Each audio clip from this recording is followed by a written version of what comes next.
First of all, welcome to all the board members, all the staff, and all the members of the public, and let's call this meeting to order.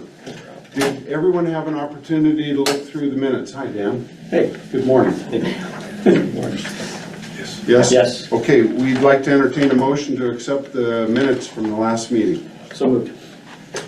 Second. And seconded. All those in favor, please say aye. Aye. Aye.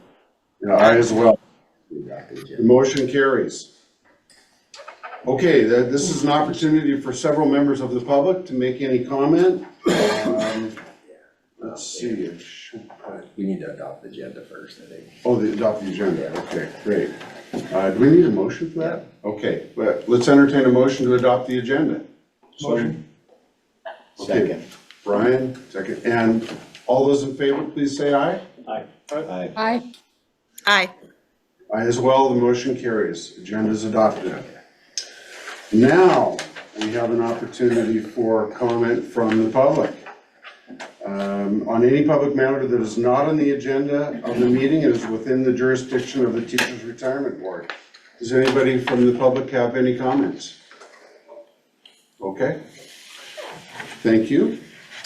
All right, let's move on then to the agency IT plan. And this is an information item. Are you going to take over? It is. Director Graham? Sure. So included in your packet was our actual submission to ITSD for our IT plan, our agency IT plan. You can see these are information technology related goals and objectives. It's pretty simple stuff. I mean, there's not a lot to it.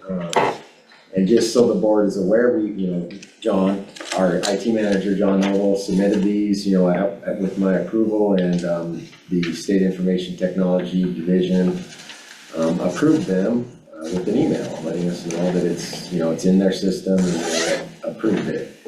So unless there's any questions about the IT goals and objectives that we have listed there, it's just an information item for the board to be aware of it. Leading up to a legislative session every 2 years, this is part of the process where our IT plan is uploaded and then approved by State Information Technology Division. Well, that was pretty simple. It is very simple. Okay. It's nothing. It's not gritty.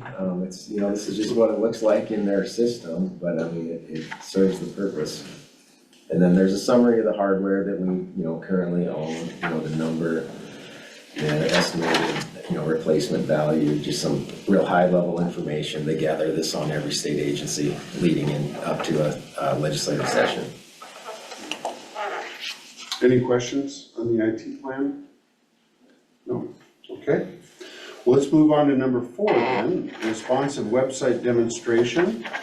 And I think that would also be in your agenda. So I'm actually going to hand over the wheel here to our communications team. I just gotta find the right link. Morning, Darla. Hi, good morning. You're not familiar with your friend. I'm Jennifer. She's our new communications specialist. Oh, wonderful. Welcome. No, I'm actually going to. She's gonna take all the shots of computers. Yes, things are. I have to practice. There we go.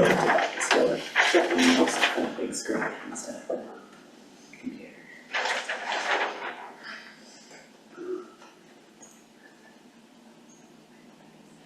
There we go. All right, I'll move this over and then I'll let Jim take hot seat here. Yeah. While she's getting that ready, I'm gonna just introduce everything. Good morning, everyone. Good morning. Mr. Vice Chair, members of the board. As many of you know, we received approval last year to spend a little bit of money with SITSD to have them develop a template for us for the responsive website. So part of that was part of the reason that we had to add a staff person, which is Jen, who's our new communications specialist here. But I also want to mention that along with this project, we are also now soon to be subject to new Americans with Disabilities Act requirements for accessibility, which have always applied to commercial websites, but for whatever reason, they've not applied to government websites until now. In April, federal guidance came out that it will be required, and so for a government entity of our size, apparently we have until April of 2027 to be fully compliant. However, I'm bringing this up because some of the time that we thought we were gaining by adding another staff person is now going to be consumed by all the work involved in complying with that, with the accessibility requirements. And of course, those are great requirements. We absolutely want to comply. It's just going to take it's a heavy lift to do it. So one of the things that will be affected, and I'll just sort of let you all know what's coming. Not only do we have to make sure all the website the fonts and the colors and everything have adequate contrast for people with low vision, but every PDF, and we have many, many, many PDFs, the actuarial evaluation, the employers GASB 68 reports, there's a lot of dense documentation that's out there, and all of that going forward, there's an archive provision. You can not have to make sure all those things are correctly tagged for accessibility, but anything going forward has to be accessible. So again, Jen's becoming the in-house expert on how to do all that. It also applies to any video you have on your website. So I'm just sort of foreshadowing that eventually we're going to have to not only post a video of this meeting within the next business day, but that meeting will have to be captioned. And YouTube and other tools have an auto caption, Zoom audio, for example, but it's not very good.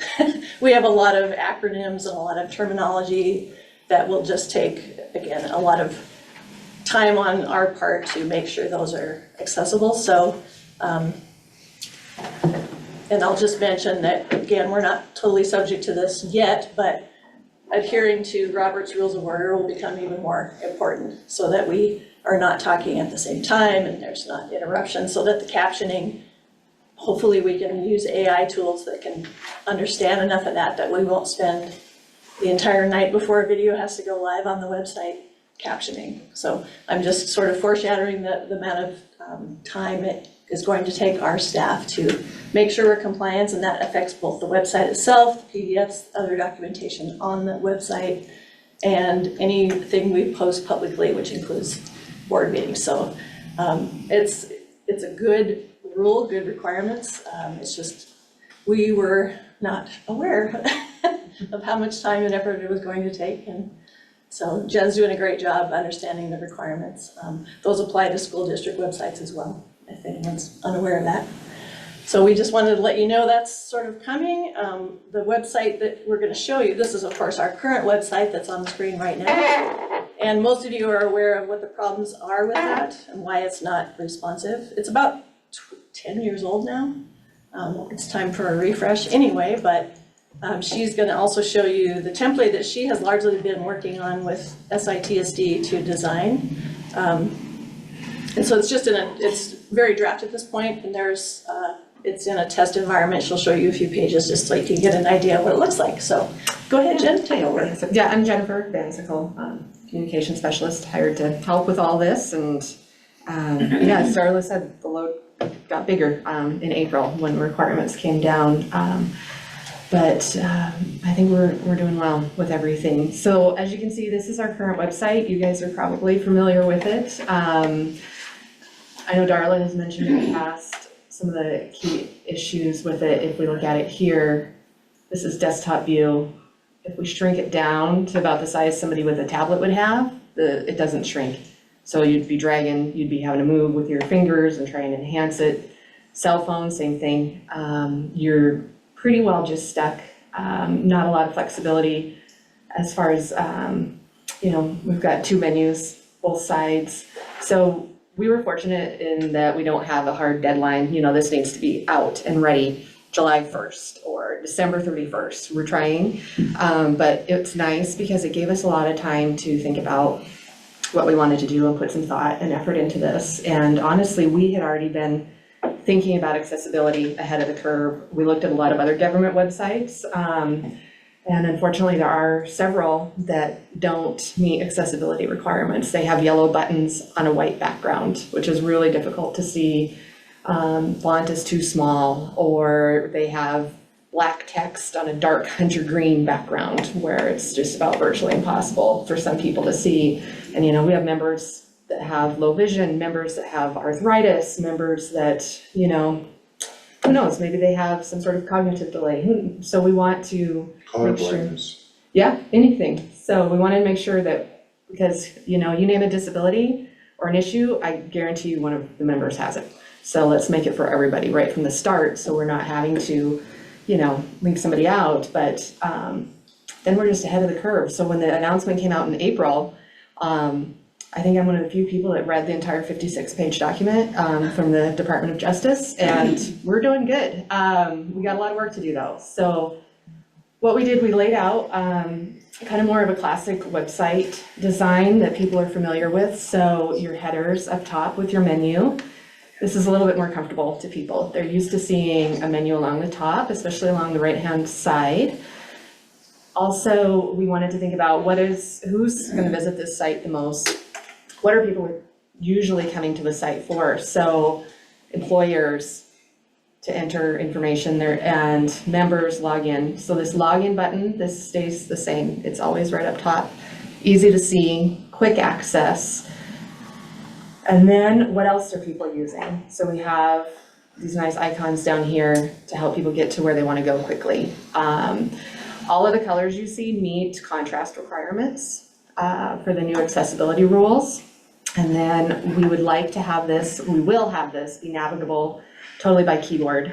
So if someone does not use a mouse, for instance, as they tab through, they'll know where they're at. So the different colors can tell you where we're hitting, where your mouse is currently active at. And so that will help with those members who aren't able to navigate a mouse.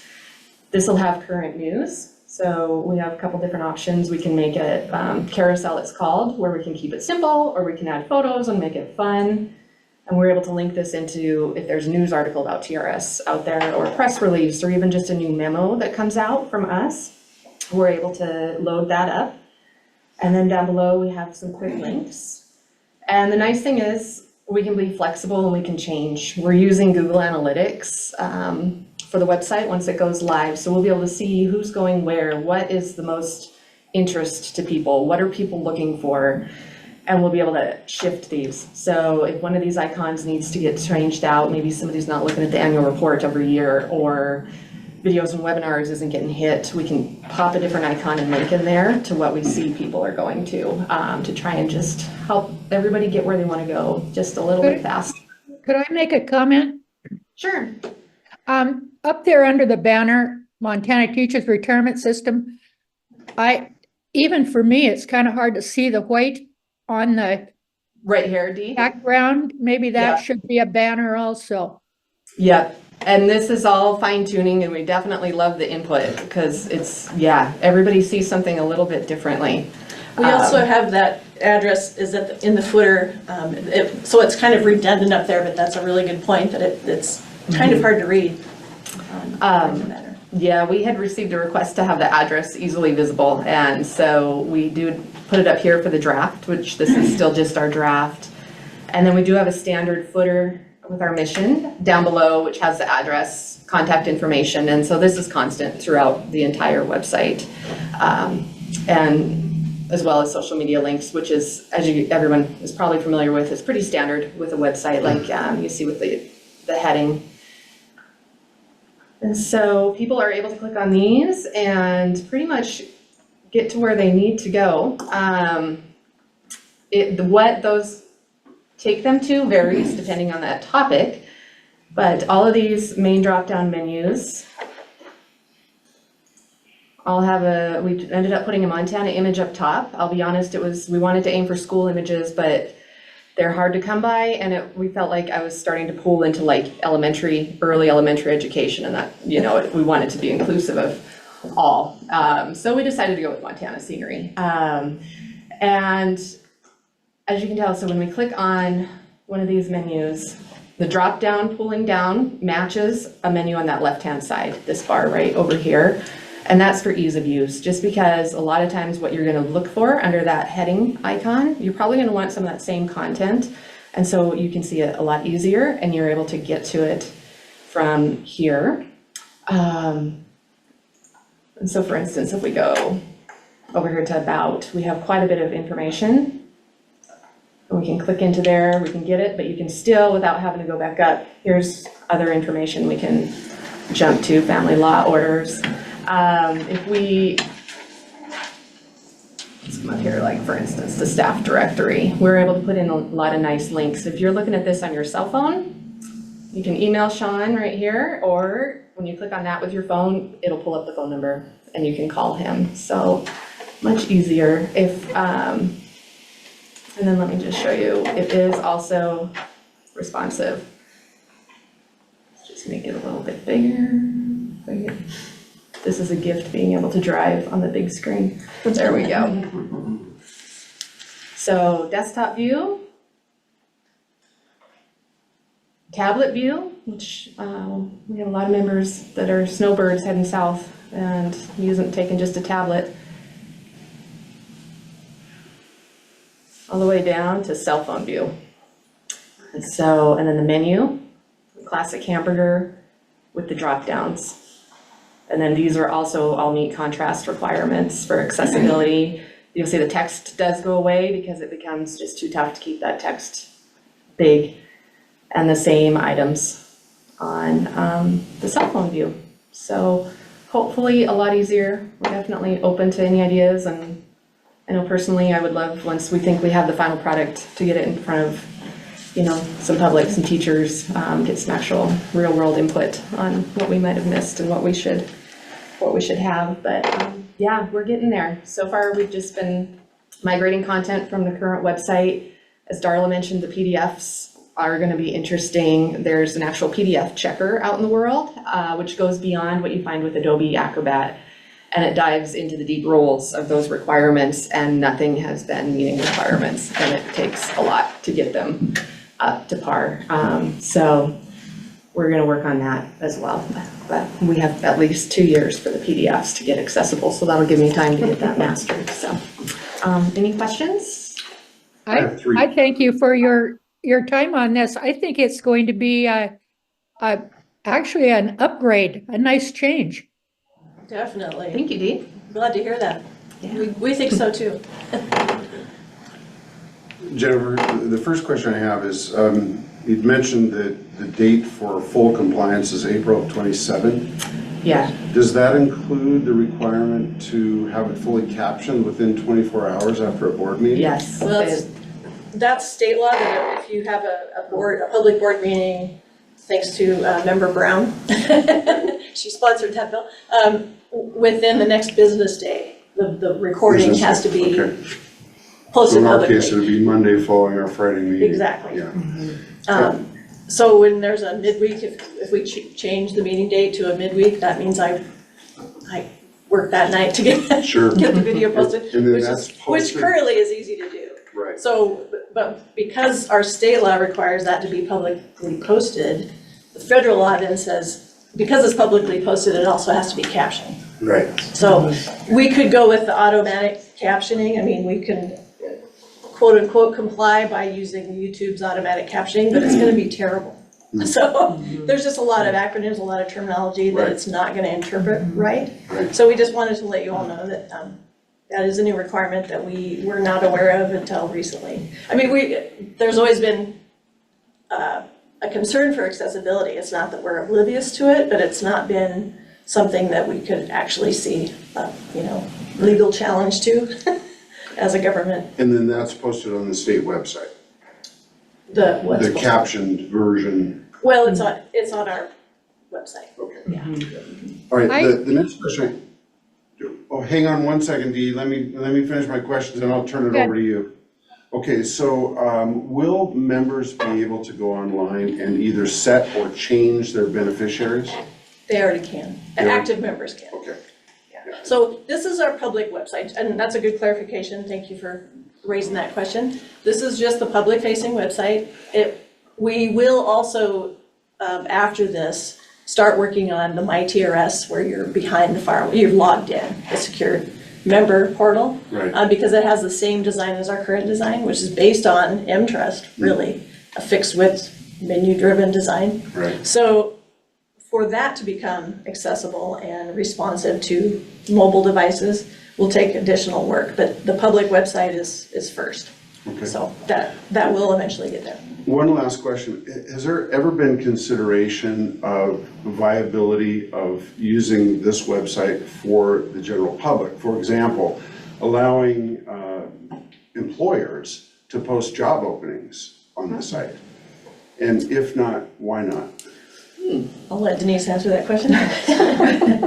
So our position has always been, we've been asked many times, there is, for First Amendment rights purposes, if you allow a public website to be used by one person, you have to allow it to be used by other people for other reasons.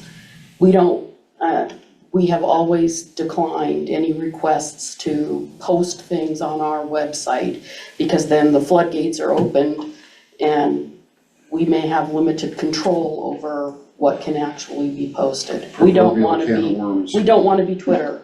Okay, And thank you. another reason is that we don't want to be confused. It's sort of similar to the other discussions we have about promoting 457B and promoting optional retirement savings. We can promote it, but we don't want to be seen as offering it. We can't offer it, and so there's a difficulty in if we were to post job listings, we might be confused as being the employer. I understand. That's That just makes my total perspective sense on to it, me. yeah. Member Brown, you are recognized for your question. Thank you, Mr. Chair. I was wanting a little more information about schools. If they're going to be required, does that mean Class A, Class B, all of the schools? If they have a website, I mean, this is going to be a real hardship for, I can see Class C schools, definitely. Yeah, if it's public money, yep, coming through D, they will be required. And so luckily they have at least the 3 years, I believe, even a little longer, depending on, it's based on the population size you serve. So I honestly cannot remember what it would be for a smaller population, like if the school only has, a town of 1,000 people that it's serving, that deadline would get pushed out at least the 3 years. There's information on the it's ada.gov, and then there's information on state, local, municipal or something. There's a menu that you can get to that information real easy. Very good, thank you. Yes. Thank you. I would just say, I think a lot of the school districts out there, even the Class C and B school districts, are looking at larger companies that are designing websites and utilizing those services now. Certainly not all of them, but a lot of them have gone to that, and they are already working on that ADA compliant piece. Great. I attended the NCTR customer service workshop in June and brought it up to Lee Snell, who's the legislative liaison, and he was not even aware that it was going to affect. So it's kind of been a sleeper requirement that is terrifying to us just because of the amount of work involved, not because we agree with it. It's not a matter of wanting to do it. It's just the time and the effort involved to make sure we're compliant and nobody can file a lawsuit against us for a video not being captioned correctly or whatever the case might be, so. Yeah, we're trying to take our time and do it right from the beginning, fortunately, so. Any other questions? Mr. Vice Chair, I would just like to, again, compliment them as well. I love the phone access to this. It's very exciting. It looks extremely easy, and I can't wait for it to be used. I have a big access to a lot of teachers, so when you're ready for it to go out, let me know. Awesome. Wonderful. Yeah, It definitely seems like we have a very nice addition to our staff. absolutely. Yeah, she's been very eagerly diving into these new requirements that we just heard from say, oh, by the way, this law just changed, so guess what you get to do? Okay. That's good. Short of any additional questions, this is now an opportunity for any member of the public to comment on our TRS website demonstration. Any comments from the public? Okay. Well, thank you very much. Thank you. Thanks, Jen. Good job. Okay, moving on to 2025 draft legislation. And I believe, Director Graham, this is your floor. Yes, give me just 1 second.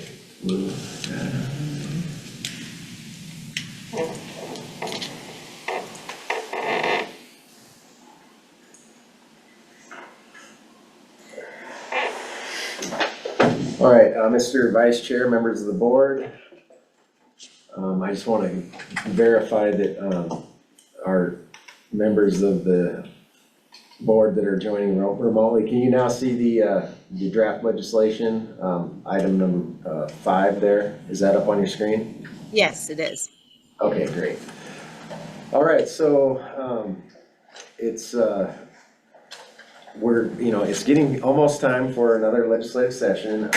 The SABA committee met earlier this week on Wednesday, and they're a little bit ahead of schedule where they had us actually present our legislation ideas, not actual bill drafts, but our legislative ideas to them for pre-session or approval for drafting. And really, it's not like the SABA committee is stamping it with a stamp of approval that they're like for the bills. They're just authorizing their staff to do the bill drafting before legislators are elected, and they sort of get, their coffers get full with bill requests. So I attended that meeting on Wednesday. I did present these ideas. I did not hand out the detailed housekeeping summary because of course you all as board members hadn't had a chance to review it and comment on it. But what we're looking at going into this next session is just 2 bills that are at least on our staff's radar, and that will be a housekeeping bill, and then of course our university supplemental contribution rate bill. And I think what I might do, Mr. Vice Chair, is talk about the supplemental contribution rate first, and then we can get into the longer summary of our housekeeping ideas. So as you can see there, if you had a chance to read that short paragraph, we're required every 2 years to present to the legislature the contribution rate that would be necessary to pay off the unfunded liability of the MUSRP members by July 1, 2033. So our actuary every other year conducts a valuation specific to our university system active and retired members to determine what their liability is versus what their assets are, and we come up with a rate. And so the last time that rate has been modified was in 2007, where it was increased to 4.72% of all MUSRP professional compensation. And in order to actually pay off that unfunded liability by July 1, 2033, it would have to increase to 13.53% as of our last valuation. So those numbers will get updated when we get the results of our valuation this October. Even though we're going to have an actuarial gain this year with our market rate of return, it may not reflect in that rate because you have two less years to pay it off. That July 1, 2033 never ends. Every 2 years we get closer to it. You're compressing the amount of time available to pay it off. So that 13.53 could very well go up. But whatever it is, that's what will be in our bill, and that's what we're required to bring to the legislature. I think I'll stop there and see if there's any questions about that. We bring this every 2 years and they always say no, correct? We do. We bring it every 2 years. It has a hearing, and then it typically sits in that committee for the remainder of the legislature. I was asked a little bit about it at the meeting on Wednesday. What's your plan? And I said, well, all I can do is bring the bill to you all as lawmakers. But however, the good news is that liability is included in our overall liability. So I told them, the law says it has to be paid off by July 1, 2033. What it doesn't do is it does not end the contribution rate. So when 2033 rolls around, if I'm still here, and if there's a push to remove that contribution rate, I'll stand up there and lobby against it until the system's fully funded. Because right now, that's about $13 million a year we bring in based on that 4.72% of compensation. So if we were to lose that, by then, it's gonna be, around 20 million, I would imagine. I mean, if we were to lose that, that's gonna put you even further back. Sean, our actuaries know the law, and they are including that contribution going on indefinitely in the plan as well. That's So correct. anytime that ends, that would be a net negative for us. Correct, yes. Yeah, so, and it will take legislation to terminate that contribution rate, and when that comes forward, we will have a fiscal note that will go with that, and it will show the net loss to the system. Yes. Director Graham, would you mind commenting about the political realities of how this occurred again, especially maybe for the newer board members, and also whether or not, in your opinion, this ongoing process is fair to the rest of the members? Or let me rephrase that. What do you think would have to occur for the legislature to take the opinion that we need to set this law up so that the University of Montana is paying their fair share? So, Mr. Vice Chair, that's a tricky question. Yes, I apologize. Yeah. So, I mean, it came about as a result of, this all came forward in the late 80s when the market was, going crazy. And it was sold as a portability issue. So for university faculty, if they were gonna only be in Montana for a short period of time, it would be a better system for them if they were able to take everything with them.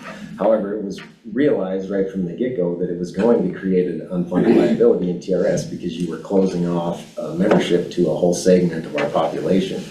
So and I think you all have seen the long, it's a pretty detailed document that speaks to the history of it used to be called the ORP because it was optional retirement plan. And it was optional for about 3 or 4 years where new hires had the option to either pick TRS or pick the TIAA CREF plan. Then in '93, it became mandatory that all new hires had to go into the ORP. And then that's when this contribution rate came about. And it has been studied over and over. The MUS hired their own actuaries. The legislative branch hired their own actuaries. We had our actuary. Finally, it basically came to an agreement. And it was about 4.5%, and then it was reduced, and then eventually it came back up to 4.72%. That's where it's remained since 2007. And really, outside of the Great Recession, that 4.72% in 2007 is exactly what it was projected to take, right? And then obviously we had those problems, and we increased other contribution rates to TRS, but this one's never changed. In order for that to basically triple, the university systems would need an appropriation sort of specific to this. Otherwise, you're taking an additional 26 million out of their other operations that I don't know where they would come up with that money. Okay. Do we show it to them as a lump sum? We do. Okay. So the lump sum necessary to maintain that 4.72% through July 1, 2033 is 206 million. So if they were to give us a lump sum of 206 million and continue to pay 4.72 for the next 9 years, then it would be paid off. Thank you. Any other questions on the MUSRP bill? Okay, yes. On the housekeeping bill, did you say last meeting that we might not have enough different things we need to even put that one forward, or do you have enough things, do you think? Yes, I think we have enough, and we're about to look at the specifics of that. So I'll move on to our housekeeping, a summary, and again, these are. Excuse Yes. me. Sean, I had a question about that, the university stuff. Should we be trying to take a little bite of the apple each session rather than show this 4 to more than 10% increase? Should we be crafting legislation that says for the next biennium, it will increase 1%, and then 1%, and then 1%, so that it takes smaller bites all along the way? So, Member Brown, we've discussed that before, and and ultimately, I don't think we've ever actually submitted a bill that's incremental, have we, Denise? I mean, we definitely have talked about it, this board has talked about it and discussed it. I mean, we certainly could try that. The specific statutory requirement is that we bring legislation to fund it by July 1, 2033. When we could certainly look at drafting legislation that steps it up incrementally. Obviously, the longer you wait, you know, if we're just doing a 0.5% or 1%, without changing the finish line, the July 1, 2033, even if we did that for the next 5 years, those last 4 years or whatever, however many years we decide to really get it to the full amount is gonna be pretty enormous anyway, so. I guess I'm just looking at it from a legislator's perspective. If you present the bill and it looks like there's going to be a 10% increase to any of your constituents, it's not going to be very palatable. But if it's 1%, little chunks at a time, I think it would be easier to sell, if you will. Yeah, I don't disagree necessarily at all. Another thing to potentially would have to go with that is to kick that deadline out further as well. Otherwise, you know, you're still never going to get there. But yeah, that's something that we'll take under advisement, and I think Denise can likely draft some legislation so you have a couple different versions. I won't have to submit. And again, SAVA they don't approve our actual bill draft. They're gonna wanna see the bill draft at their September meeting, which will be before you all meet again. But it can change. I mean, we can change it right up until the session starts. So we just need to be able to get it to their legislative staff person, likely, you know, before November, before they start getting the other bills. At the current rate, when would it be paid off? So so I've asked the actuary that question, and the 4.72%, if that liability and their assets stood alone, it would never, it's not enough to pay off the interest on it, right? It would never, but again, it's part of our overall liability, so we are making headway on it as well as the rest of the liability, because it is included in our overall liability. Okay. Thank you. Yep. Any other questions? One more, and it's a comment, just as much of a liability as this is, it is also somewhat of a positive in the fact that we have this to talk about when they talk about closing down systems or part of it and opening different things. I mean, the liability of anybody to our system never goes away. And these people are always going to be a liability to us. You know, they left the system, they felt like they had better things, different options out there, and it's still a liability to the rest of us in the system. And so when we talk about another tier or closing down different parts, we always have this to point out, along with many other states who have failed in those actions.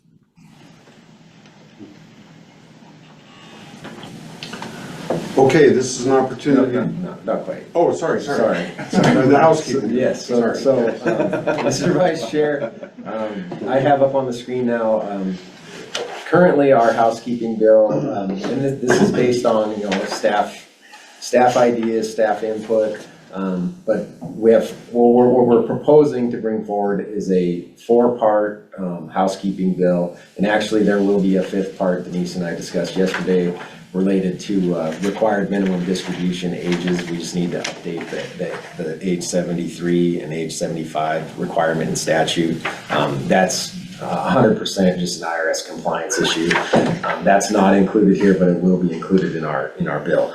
What I do have in front of you though is the four parts that we sort of have defined here. 3 of them really have to do with TRS membership, and then the 4th one has to do with disability, recalculation of disability benefits for a member that comes back to active member status. So I think we'll just take a little bit of time and we'll walk through these.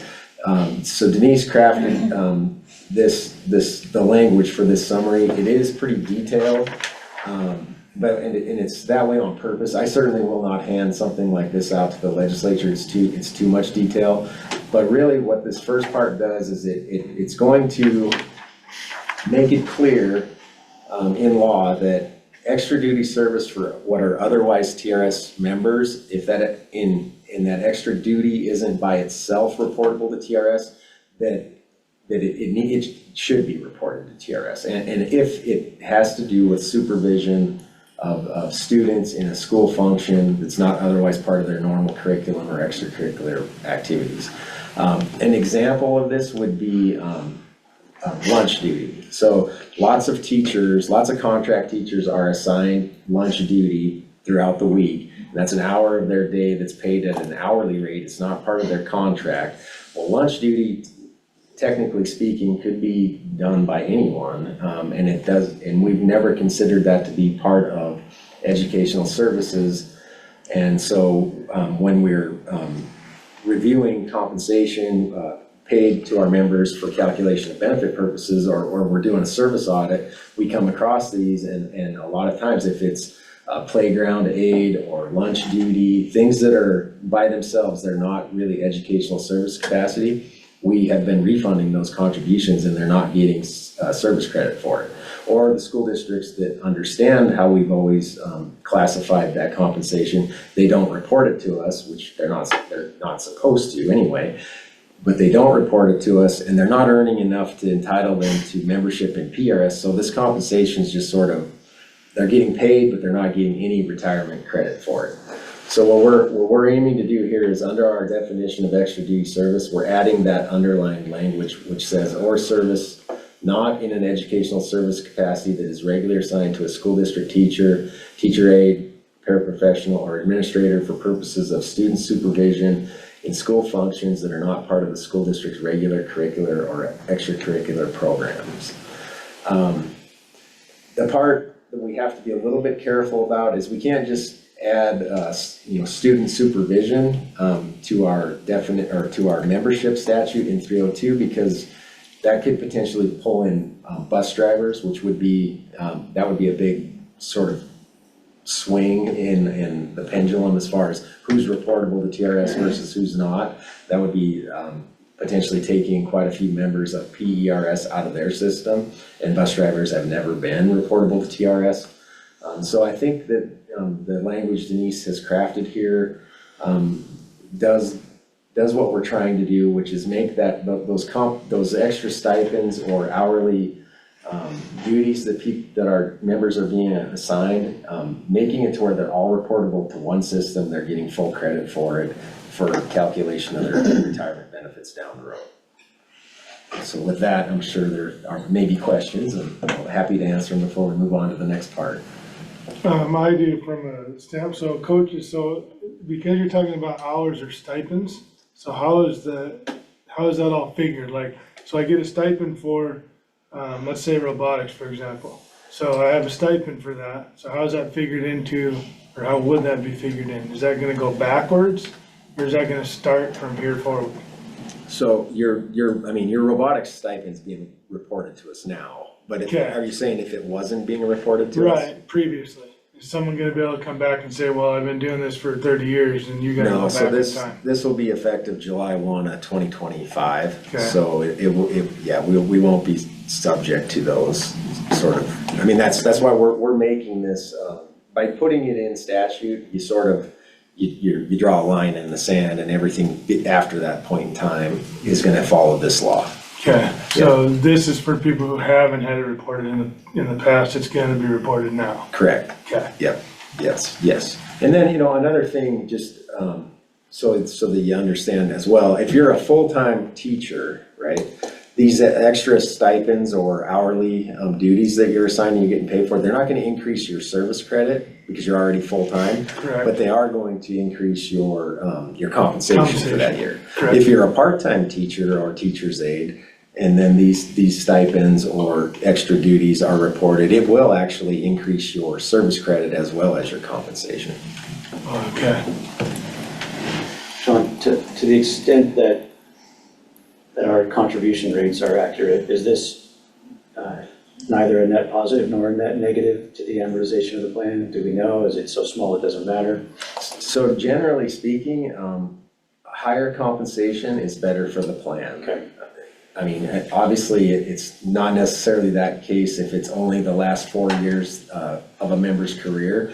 But overall, if higher and more compensation into the plan over the career lifespan, it is better for the system. Okay.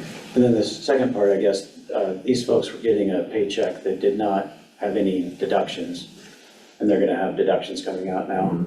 Will there be a little blowback on that, do you think, or what do we think about that? Potentially, more often than not, I shouldn't say more often. A lot of the time, these kinds of things are reported to us, and they may have been reported to us 10 years ago, and we don't find it until we actually do a service audit where we're digging into the details of a person's compensation. When we know their contract amount, we can see there was this extra $2,500 reported. We're not finding it until way after the fact, and then we're doing a refund. I think generally speaking, most of our members are going to want this to count towards their compensation. Absolutely. Any other questions? Okay, so then moving on to part 2, which is a definition of educational service capacity. So in state law under 1923-02, that's the section of our law that identifies who is required to participate in TRS. And then there's very specific job titles listed in that statute. And then there's sort of a catch-all provision of sorts, which says that anyone working for a TRS employer in an educational services capacity. Educational services capacity is not defined anywhere in state statute. We do have a fact sheet on this issue specific to which positions are reportable to TRS, and we define what TRS says educational services capacity are in that fact sheet. We've had that available now for probably 7 or 8 years, Denise? Yeah. The fact sheet, the Yeah. criteria have been applied even before the fact sheet existed. Right, Yeah. so the actual changes that we're proposing to go into statute to define educational services capacity are these 6 points that are listed here. And this would be just actually go into statute, and what we're defining educational service capacity is anyone that directly teaches or instructs students, provides professional or educationally related services that assist students in participating in or receiving the full benefit of an educational program, evaluates the competencies or the proper placement of the students, determines or implements student-specific educational programs or plans, and or discipline students, determines the proper curriculum or educational standards applicable to the program, determines appropriate educational instructional methodologies, selects or creates the instructional materials, etc. I won't read the whole thing. Directs, supervises, or oversees the work of other individuals that are employed in educational instructional service capacity, or is the primary administrator of an employer entity that provides educational services, or the primary administrator of an educational program of such an employer. So the difficulty that we have is we do, like I said, we do list some specific positions, but position titles across 365 TRS employers are not uniform. They're not uniform at the school districts, between school districts, and then you start jumping into state agencies like Office of Public Instruction, and really none of those titles that are listed in 302 are actually position titles that they have at OPI, but they are absolutely working in educational service capacity for educational programs, and this definition needs to exist in statute. So would we be transitioning their retirement from PERS to TRS? No, this shouldn't change anything, because when we review job descriptions right now, we're applying, and we have been since I've been here for the last 11 years, we're applying these criteria anyway to determine what educational services capacity is, but that's only currently defined in our fact sheet. And it's, I think, a better approach a more defensible approach to have it in state law, what educational services capacity actually is, in our view. And if I might, I would simply point out that these criteria essentially kind of capture the nature of the positions that are expressly identified as belonging to TRS and statute. So for example, curriculum, specialists, physical therapists, related specialty, professionals under statute. We didn't just make these up as sort of a way, but because, as Sean said, the titles that are applied by different school districts vary. And the reason I think it's particularly important to go in statute now is because with an internal auditor now, we are finding, while these have been applicable for a long time, we're encountering more employers who weren't fully sort of implementing them, so.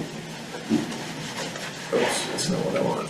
So I pulled up 302 just so you can see it. It's a little bit hard to read on that screen. So you can see this is active membership. These are the individuals who are required to be participants of TRS.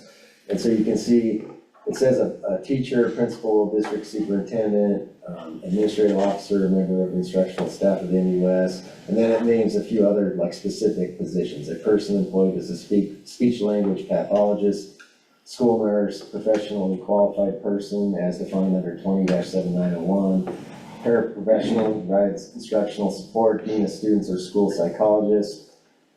And then it says a person employed in a teaching or educational service capacity by a county superintendent, an ed co-op, public institution, school for the deaf and blind, or a school district. So that's sort of a little bit of a nebulous thing. What is educational services capacity if it's not defined in statute? So that's why we think it's necessary to bring this forward and actually put it in Montana Code annotated.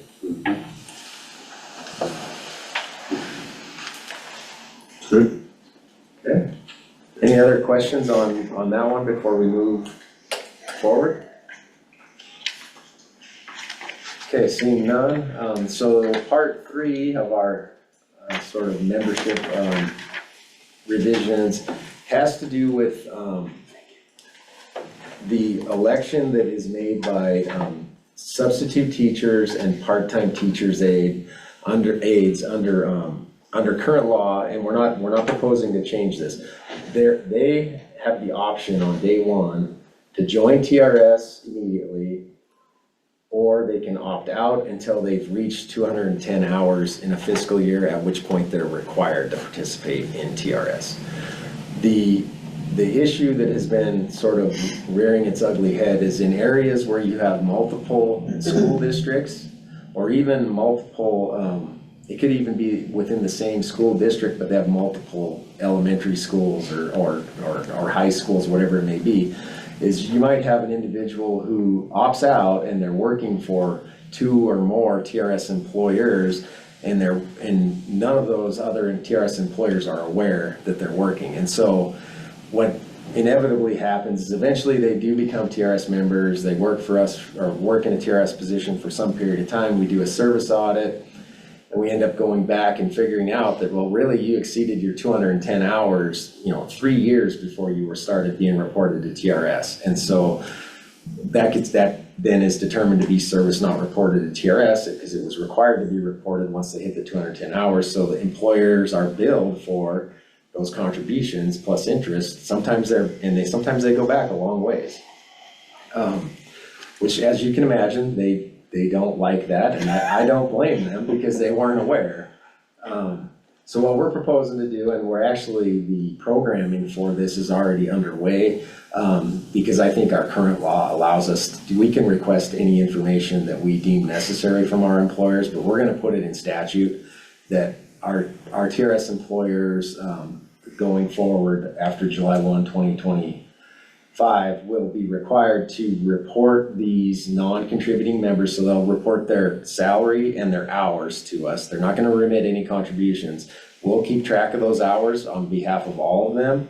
And once the first of the month following the month that they exceeded 210 hours, our system will flip them to active member status, and they'll have no choice but to report the wages and remit the contributions. It will totally eliminate this service not reported from 10 years ago in those circumstances where they were actually keeping track of it, but they didn't know they had another job.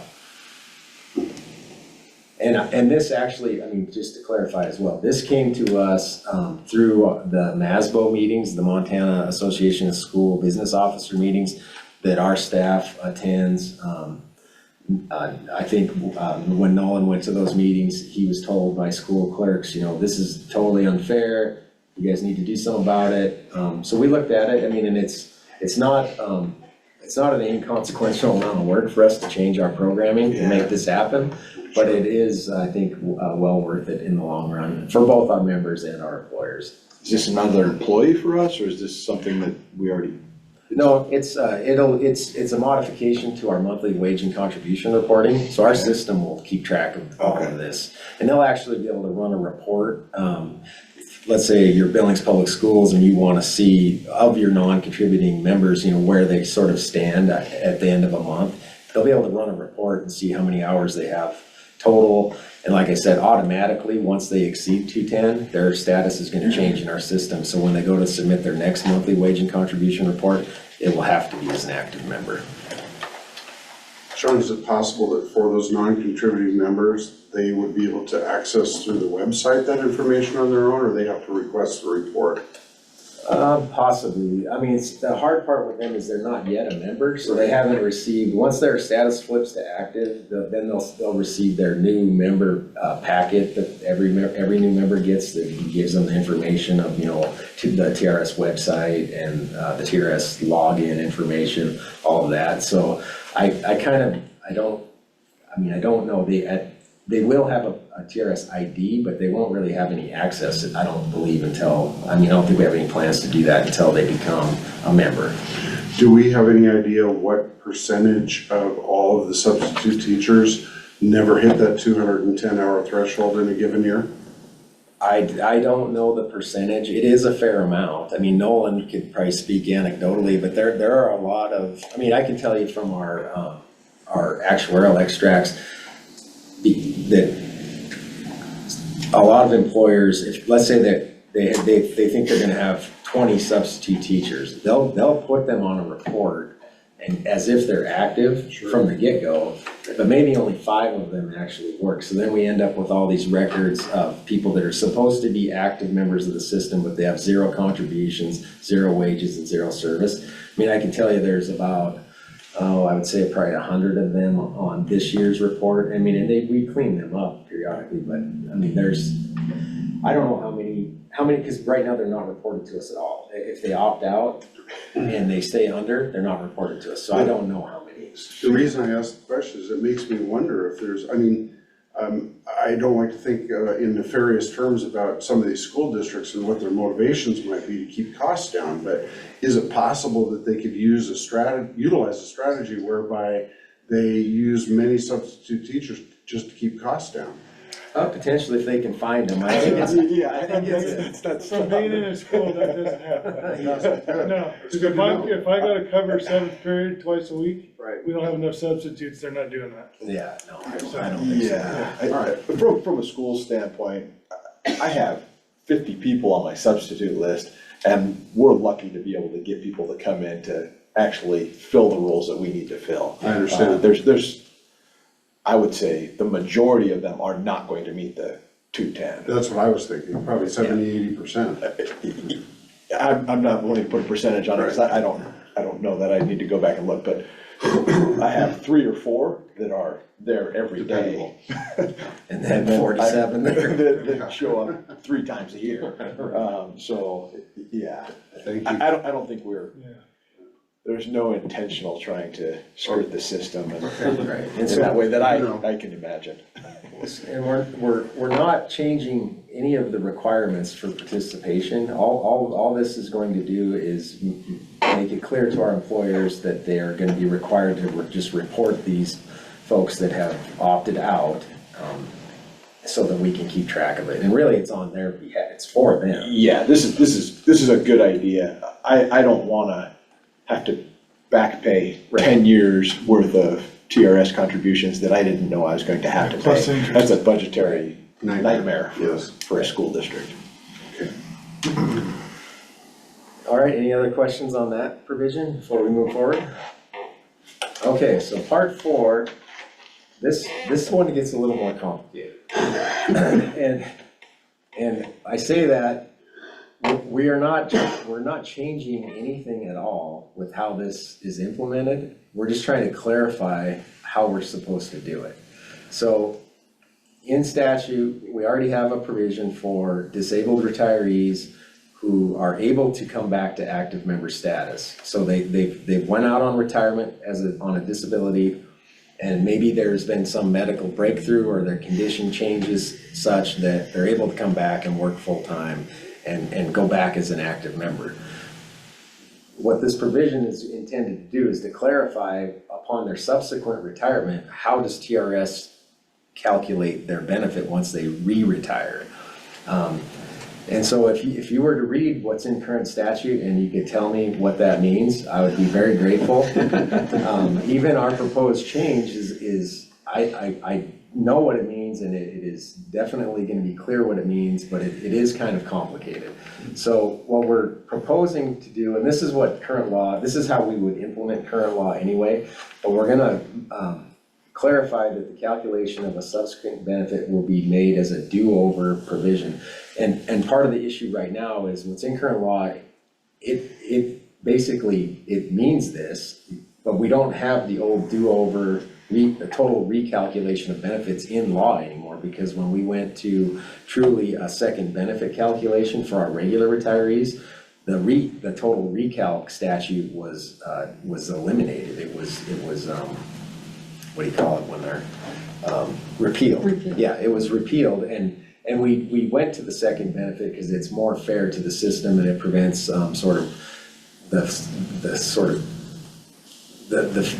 few, but they were sort of egregious salary spiking issues where someone was out for some period of time.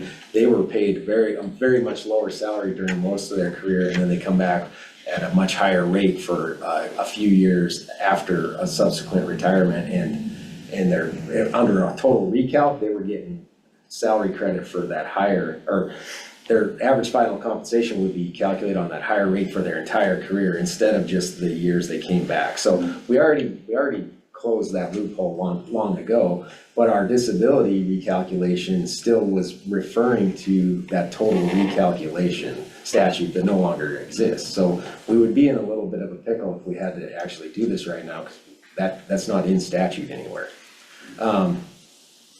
So I'll keep rambling here.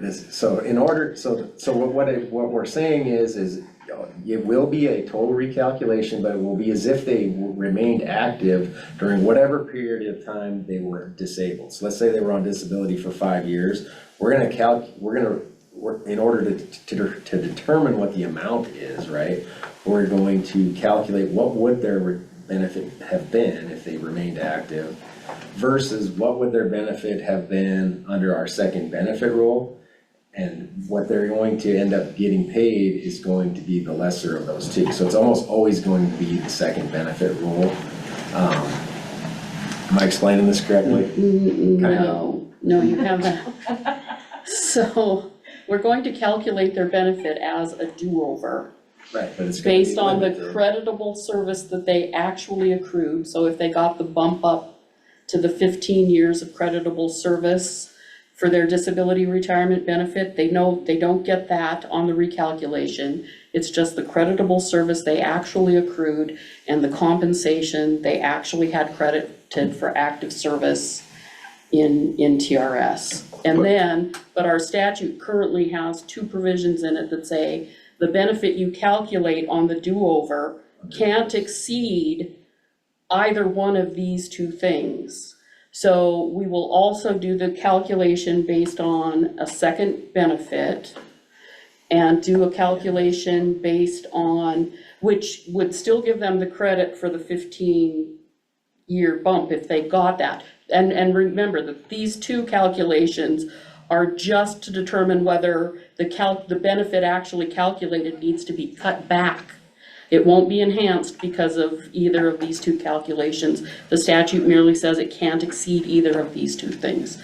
So a second benefit calculation will be done, and a benefit calculation assuming that they had remained in active duty service for the term of their disability retirement would be calculated. If either of those is lower than the do-over recalculation amount, the benefit will be cut back to that. And that essentially is what the statute currently says. But It just doesn't say it clearly. There's still stories that are talked about in relation to who Yes. this refers to. yeah, Can you do an example? Sure, so if we had somebody, if we had somebody who retired on a disability retirement, they were approved, they validly were disabled. One of the standards is somebody cannot both earn creditable service with the retirement system and receive a retirement benefit for the same period of time. So that's why the do-over does away with the bump up for the term of, for the disability retirement in that. So if we had somebody who retired on disability, earned that disability benefit for say 5 years, went back to work in an active member status, and upon subsequent retirement, then what we would do is if they had gotten the bump up at the time, if they hadn't had 15 years of creditable service at the time of their disability retirement, that bump up to 15 years would go away, and let's say they only had actually 6 years of creditable service at that time. They worked for 5 more years after returning, they would have 11 years of creditable service used to calculate their benefit. And again, only based on, the compensation earned while actually a participant. But then we would calculate as well the benefit as if we suspended their disability retirement benefit. That would still, because the statute doesn't say minus a reduction for any enhancement they got on the disability benefit, it says the suspended benefit amount.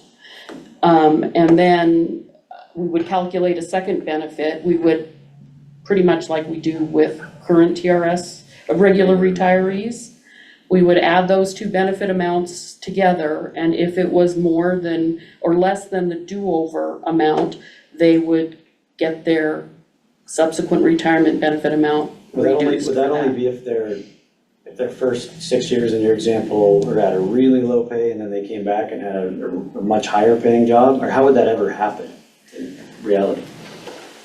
so in her first example, the big enhancement Is the bump is up. the bump up to calculation as if you had 15 years, right? Correct. So, in her example, by the time you get to the do-over, that person's only gonna have 11 years. And so we're gonna calculate their benefit, They'll have a higher AFC. with applying all other TRS rules like normal retirement age, early retirement reduction factors, Correct. so on and so forth, to determine what that 11-year benefit is.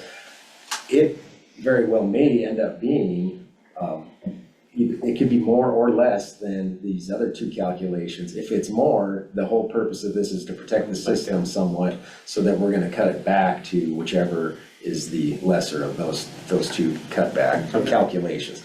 Part B of this is nothing more than a calculation for what the cutback might be, right? Part A is actually how it will be calculated.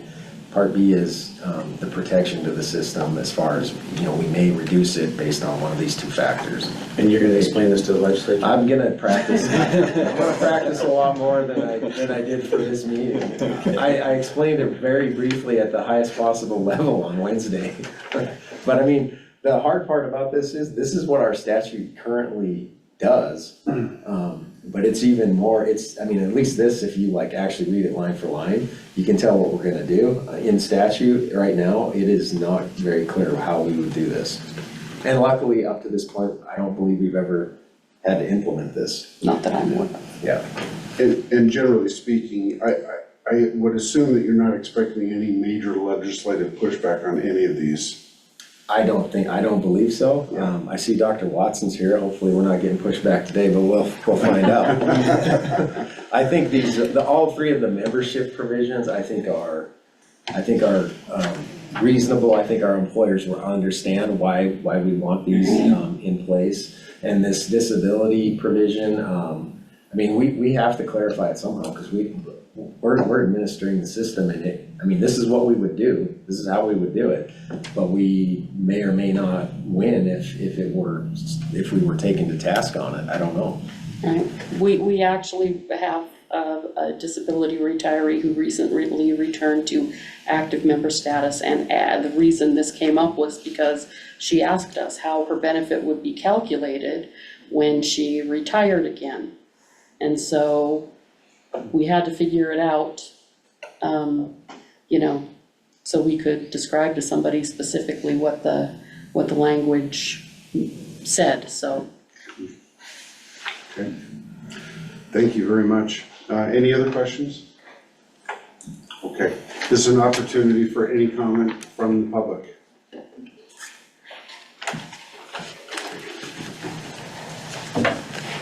Hi, good morning, everybody. For the record, my name is Rob Watson. I'm the Executive Director for School Administrators in Montana.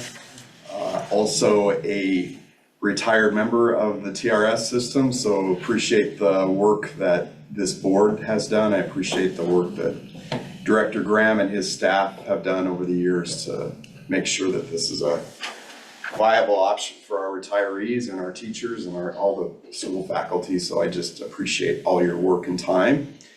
Mr. Vice Chair, if I can, I don't have any, I guess, Director Graham, did you call it pushback? I don't have any pushback. I do have some suggestions in some of the language, and that simply suggestions that you can take or leave.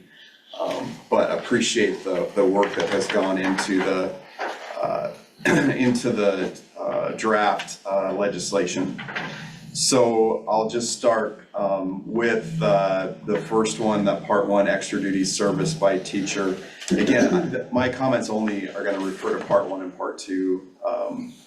And appreciate the clarification around extra duty service and expanding it to other things that include things that are student supervision type items. I think that's a good addition.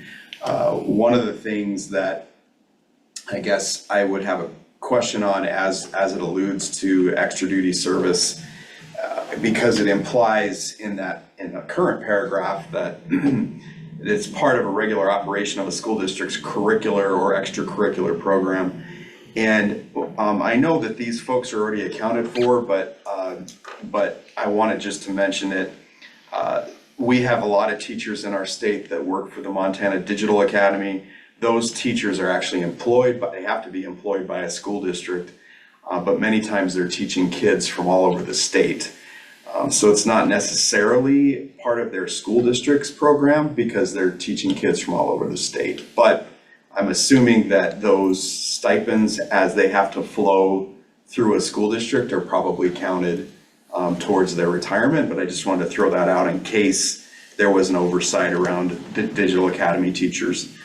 The one suggestion I have for this particular section is to expand your verbiage a little bit around curricular and extracurricular in both locations.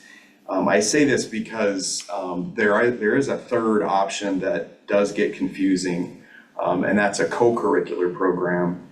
Robotics was mentioned. Robotics is actually a co-curricular program in a lot of places where what a co-curricular program means is you have to be enrolled in a course in order to participate in the activity. Now, robotics might be a bad example because a lot of times it's for anybody.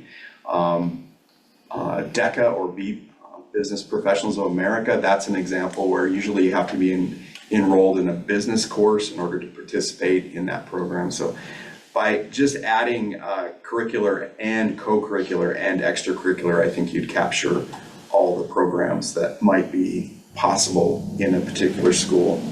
Another example of co-curricular, the music programs are many times co-curricular. We give stipends to music teachers to run jazz band outside of hours or run marching band outside of hours. Those are considered co-curricular programs, not extracurricular. I only tell you that, I know it's splitting hairs, but trying to make sure that it's broad enough so that somebody that reads this can say, oh yeah, that includes my program as well. A lot of those folks don't consider their programs extracurricular. So just want to mention that. On item number 3, I'm sorry, part 2, the definition of educational services capacity. Again, I appreciate the detail. I also appreciate adding the what sounds like has been used to help districts define extra duties or educational services. I do appreciate that. I have a suggestion or maybe a question under item number 1. Item number 1 says that if you're employed in an educational service position, if the individual directly teaches or instructs students, I think that's pretty clear. My only question would be definition of students. Is that students that are currently enrolled in the district? And I ask that because we've got situations where students may not be enrolled in a homebound situation, and we have stipends for homebound instructors. The other one that comes to mind, which I'm sure is already accounted for, but I just want to mention it, adult ed instructors, you could consider that they are instructing students, but many times those students are not enrolled in the district. In fact, if you participate in a GED program, you actually have to withdraw from the district in order to participate. So I'm assuming adult ed instructors are included, but probably, and maybe it's written somewhere, but how we define students. Do students imply that they're currently enrolled in the district? So that's number 1 under part 2. And then my final comment would be under number 3, which as I read number 3, I'm like what comes to mind: evaluates, competencies, and prepares placement of students, determines or implements student-specific programs or plans. That to me is trying to define a school counselor or a school psychologist. So appreciate the broad definition. At the very end of number 3, it says or disciplines students.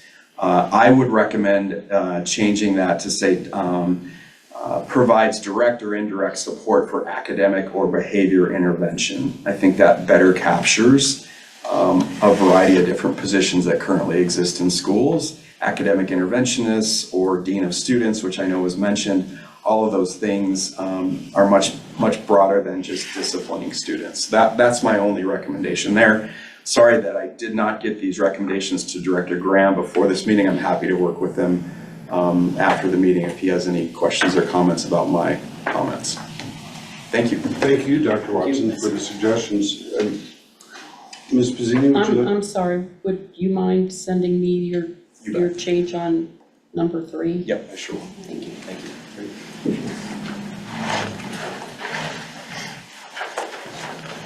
Okay, moving on to number 6, board training. Ms. Pizzini, you have the floor. All right.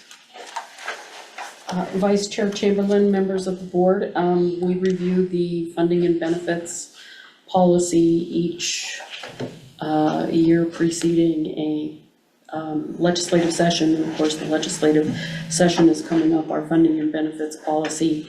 And I think everybody's been through training on this before. You do it at least at board orientation if you haven't been here long enough to go through it prior to a legislative session. But our funding and benefits policy outlines, first of all, the statutes, constitutional provisions, statutes, and that direct funding of the retirement system. And I won't go through all of those in detail. But of course, under the Constitution, you're fiduciaries of members of the retirement system, and you are required to do what you can to ensure that the retirement system is funded in an actuarially sound manner. We also have provisions regarding payment of benefits, equitable payment of benefits. It's also a fiduciary requirement and a duty of a fiduciary that you treat similarly situated people similarly under the law. And that's where those requirements come from. You are trustees of all money collected for the retirement system. Again, I won't go through all of the statutory requirements. Number 9 in the first section indicates where essentially the funds available to the retirement system come from, including, of course, investment by the Board of Investments. Actually, they're not referenced in that provision, but aside from the contributions, this references all of our specific contribution provisions in law. The next section, starting with number 10, was added to our funding and benefits policy around the time of the Great Recession because of the number of years that it took the legislature to do something to fix the hole we'd fallen into or start digging us out. And we just wanted it clear in the funding and benefits policy that there are things beyond the board's control with respect to how the system is funded, whether we have a market downturn, whether the legislature passes new law, whether or not the investment returns are what we expect them to be, those kinds of things. So those are a reflection of that. The policy speaks to what the board will do to carry out its responsibilities as far as funding the retirement system. Number 1, under statute, you are authorized, and frankly, I would consider it a requirement that you engage, that you contract with a qualified actuary to assist the board in actuarial needs for funding the retirement system and determining proper funding of the retirement system. And of course, we do that. Current contract, of course, is with Kavanaugh McDonald. Part B in the policy talks about the actuarial factors or actuarial issues related to funding the system, including that we use the entry age normal cost method, that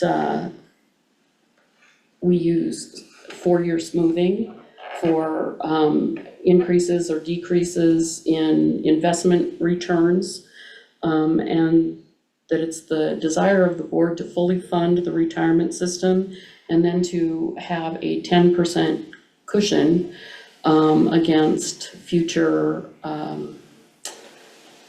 bad actuarial outcomes. This is a new term for me, smoothing. Can you? So smoothing refers to how we either take credit for the gain or the loss of our assets, our market rate of return. So instead of like this current year, we had a 9.06% actual market rate of return.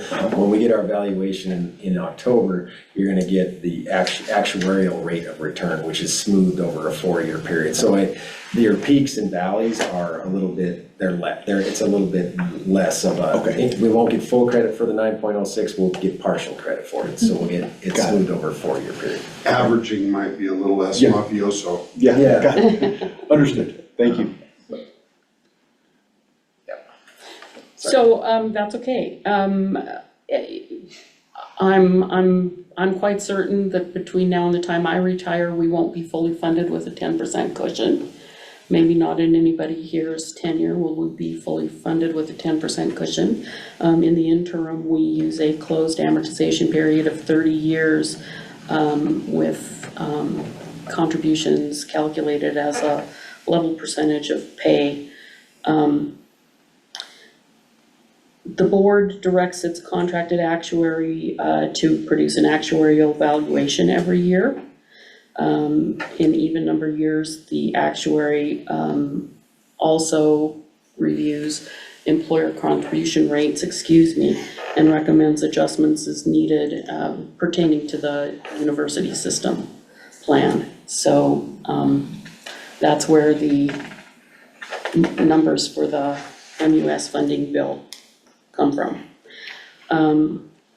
The actuaries conduct an experience study every 4 years. I don't know that everybody here has been through a report on, when did we have our, They haven't, because our next one is in FY '26. okay. So that's where the actuaries look at the assumptions employed by the retirement system and its actuarial processes. So if, our return rate has been substantially lower, substantially higher for a sufficient period of time, they may recommend that we lower or raise the assumed rate of return. Same thing with respect to how long people are living and the other demographic sorts of actuarial assumptions the retirement system employs. That's just to make sure that the numbers we use in the mathematical calculations, the actuarial calculations, reasonably reflect the actual experience of the retirement system.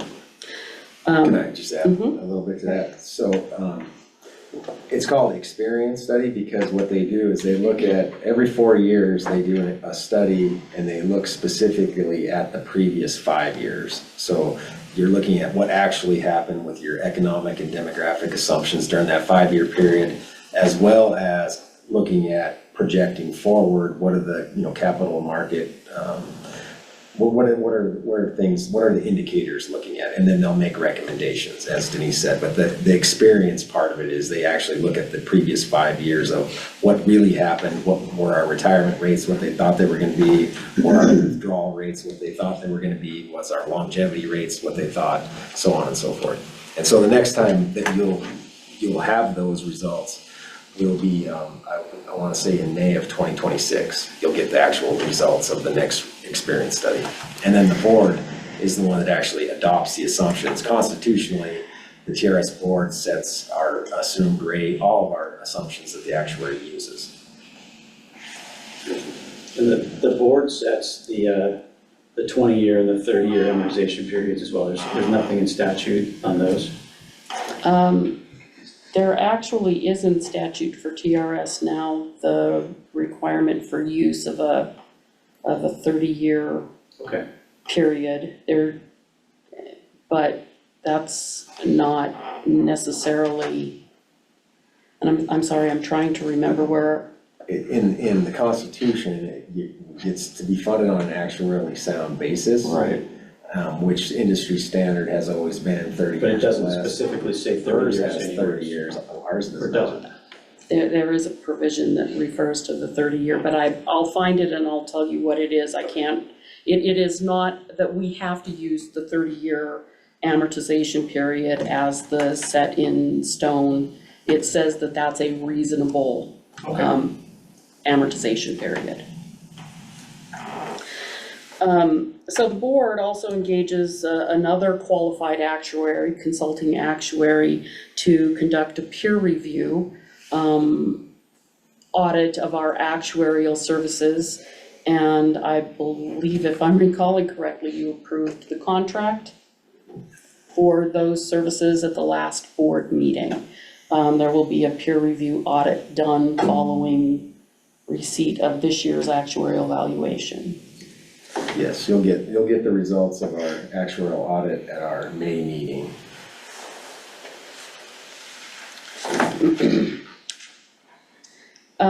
Of course, I'm sorry, subsection C speaks to the asset allocation issues and implications in our actuarial valuation. If you, Where are you at? G. Oh, G, I said C. Yeah, it's okay. Again, we don't set the asset allocation. There's always sort of a little, which is the cart and which is the horse. Does our actuarial assumption, our return assumption drive the asset allocation or vice versa? And they, there's just sort of an inextricable, they have to play nicely together. So The board will recommend to the governor and the legislature increases in funding or decreases in liabilities if the amortization period exceeds 30 years, and we can't reasonably anticipate that it will decline, or that the funded ratio will improve without an increase in funding or a reduction in liabilities.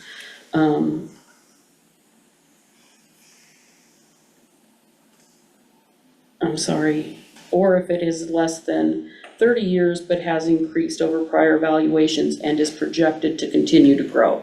So really it is the trend in the amortization period and the funding of the system that's most relevant to what your position is going to be with respect to potential legislation, proposing legislation, that sort of thing, is if we're headed in the right direction, even if we're not entirely under 30 years, and I think that recently was the case. We were slightly over 30 years, but we were headed in the right direction, and you made the determination not to recommend. That was probably in the last, one of the last two sessions.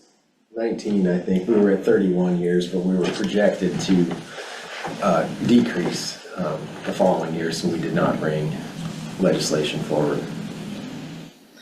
Our contract actuary periodically, as you ask them to, can stress test the funding of TRS. Can I You interject? bet, absolutely. And so they actually do some level of this in every valuation. They do provide what the funded ratio and the amortization period would be with using a 0.5% lower assumed rate of return, as well as a 1% lower assumed rate of return. And then since implementation of ASOP 51, in your reports, there's about 7 pages in the middle of the report that are all attributable to risk analysis, which is sort of, stress testing. So that is covered now, both under the actuarial standards as well as in our valuation, just so you're aware that we do this as part of our normal annual valuation. Okay, sorry. Nope, that's okay. So, the board stance on potential benefit enhancements. Any recommendation for a benefit enhancement must include recommendations for necessary additional funding or other benefit reductions to cover any increase in normal cost arising from the recommended enhancement, and cannot increase the unfunded actuarial accrued liabilities so it pays them off in a period not to exceed 15 years. The board determines its position with respect to potential benefit enhancements on a case-by-case basis, and will do so only if the funded ratio of the system, will not do so if the funded ratio is less than 15%, the amortization period is greater than 15 years, or the guaranteed annual benefit adjustment then being paid is less than 1.5%. And I wondered, Sean, when I was going through this at this point, I'm guessing that 1.5% only refers to tier 1. I'm not, No, I don't. no, you believe think it that, does. okay, so that would It have, would apply because- to all, so we would Okay. need to be in a position where we've increased tier 2 GABA up to 1.5%, and then the benefit enhancement wouldn't cause us to have to reduce that. right, Yes. right. So tier 2 members are currently at 0.5% GABA adjustment each year, and there are funding levels that have to be met for that to be increased up to a maximum of 1.5%, and I would guess we're a long way off from meeting those criteria, so a long way off from supporting any benefit enhancements.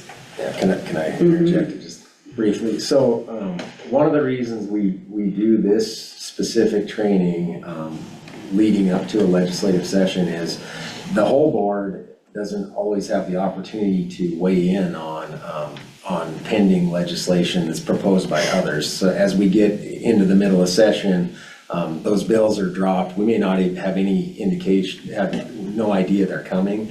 They're dropped, and then it's a matter of myself meeting with our legislative committee, which it consists of 2 board members, which last session was Member Brown and Member Dubs, right?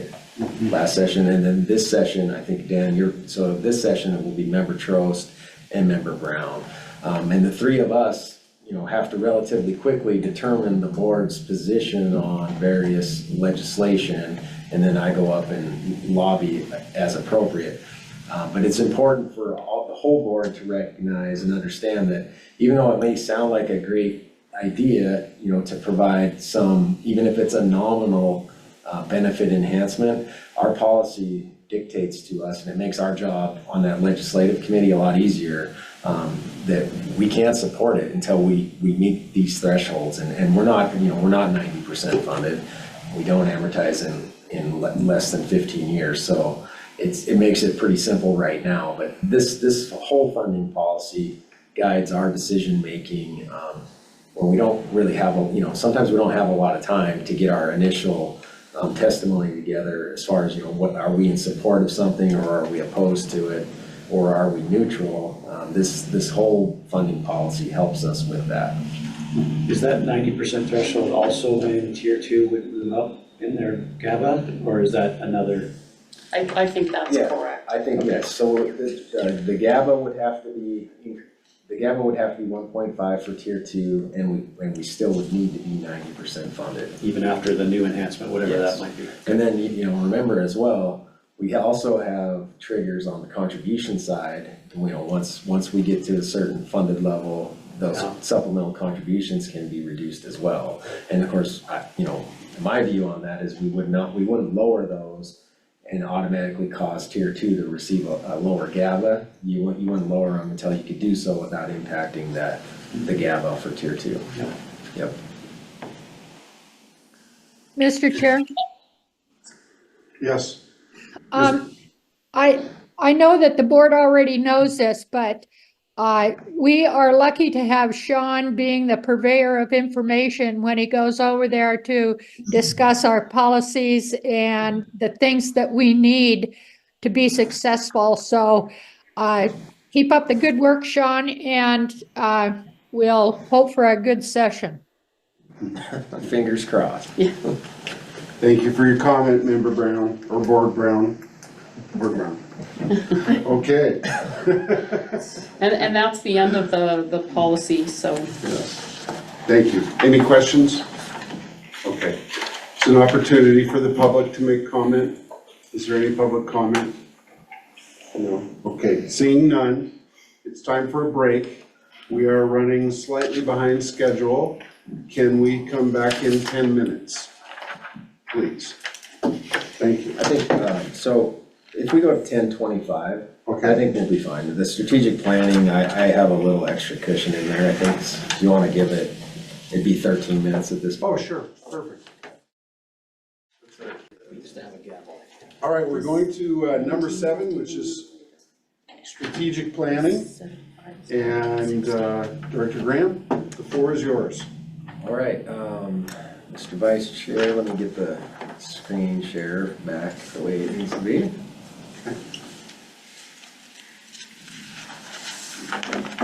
Key and Carrie, are you with us?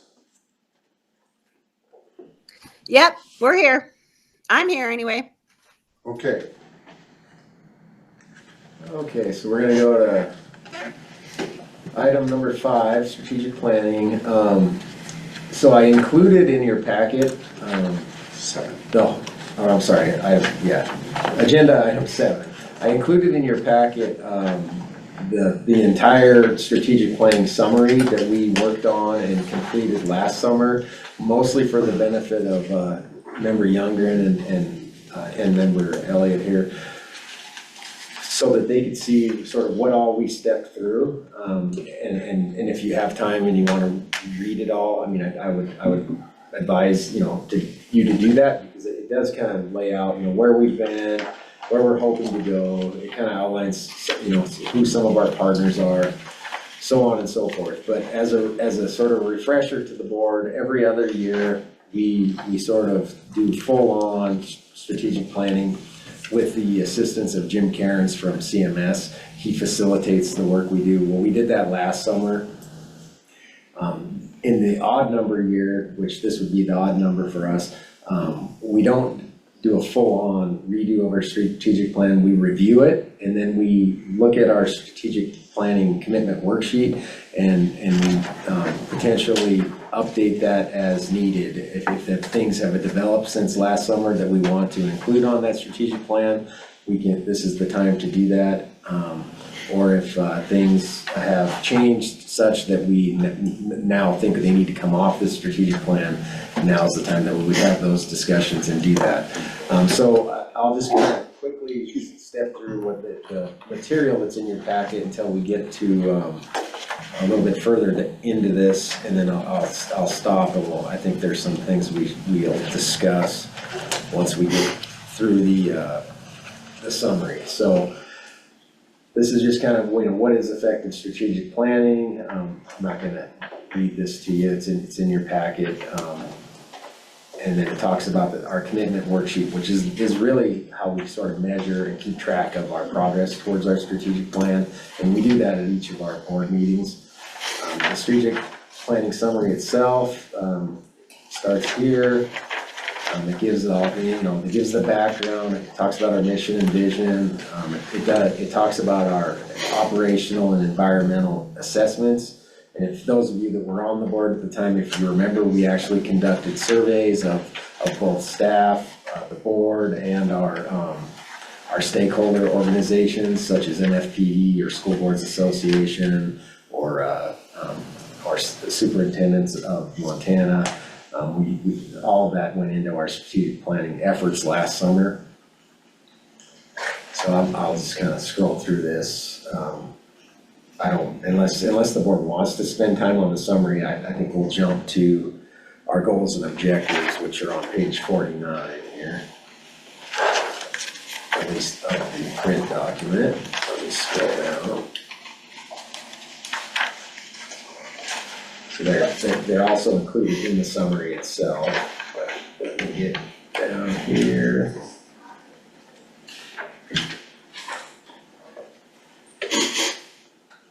Almost there. Okay, right here. So I think, it would make sense, I think, for us to, review, even though it maybe just a read out loud, but review what our goals and our objectives are for the current period, the 2-year period, and then we can get into the strategic planning commitment worksheet. So our first goal is to maintain an actuarially sound, qualified retirement plan in compliance with the Montana State Constitution and federal laws.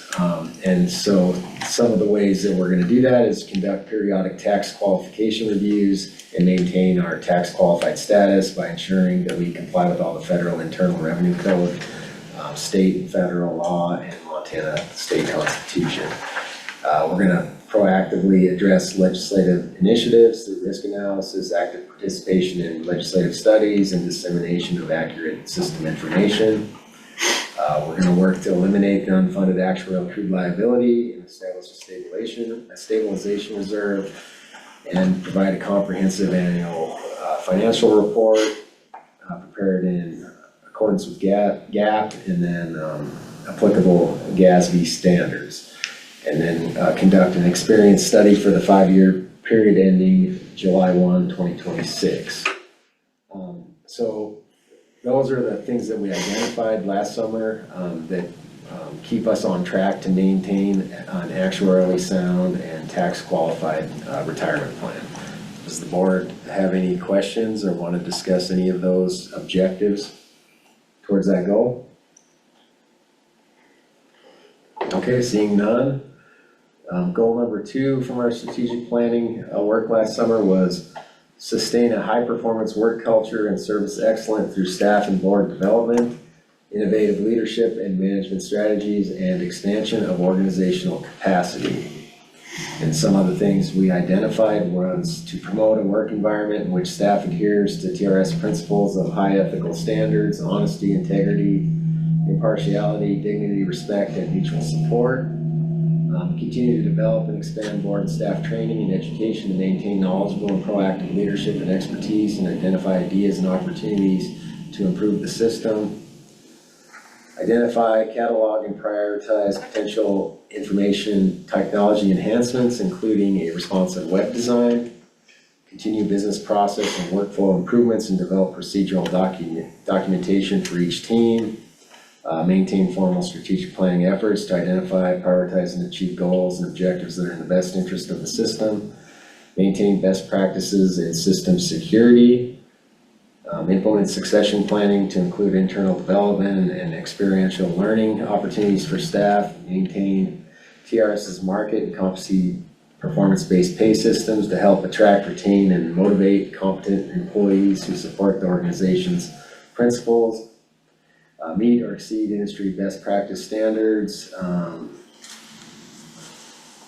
for, I guess, examples would be GFOA standards, which Nolan always submits an application for that certificate. That's related to having a clean audit and financial statements, which I believe we've got that every year, haven't we, Nolan, since you're Yeah, we actually surprisingly just got usually it doesn't come till later in the fall, but we got for the certificate for the 2023. Okay, so we've just received our most recent certificate? Yep. Okay, great. Any questions on goal number 2 or any of the objectives we have there? Then, as a reminder, these objectives then are sort of outlined more specifically in our commitment worksheet as well. And timeframes are put on them. You feel comfortable with everything that's in there? And Yeah, I do. We'll step through item by item, the commitment worksheet.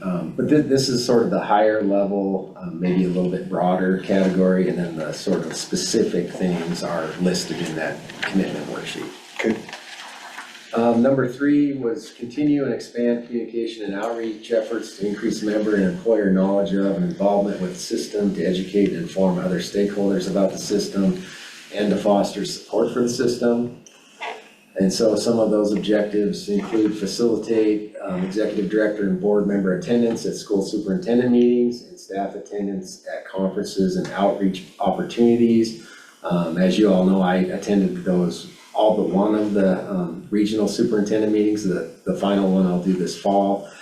Nolan attends MASBO, which is Montana Association of School Business Officers. And then our active member staff and communication staff, they attend the MFPE annual conference and provide retirement presentations at those conferences. So I think we've kept up what we normally do in that regard. Continue external communication, including promoting communication with members and employers about system functions, improvements, processes, and transactions. Continue with member surveys to inform our strategic direction, increase retirement awareness, promote engagement, and inform policymakers. Promote the system as a benefit to help school districts attract and retain teachers.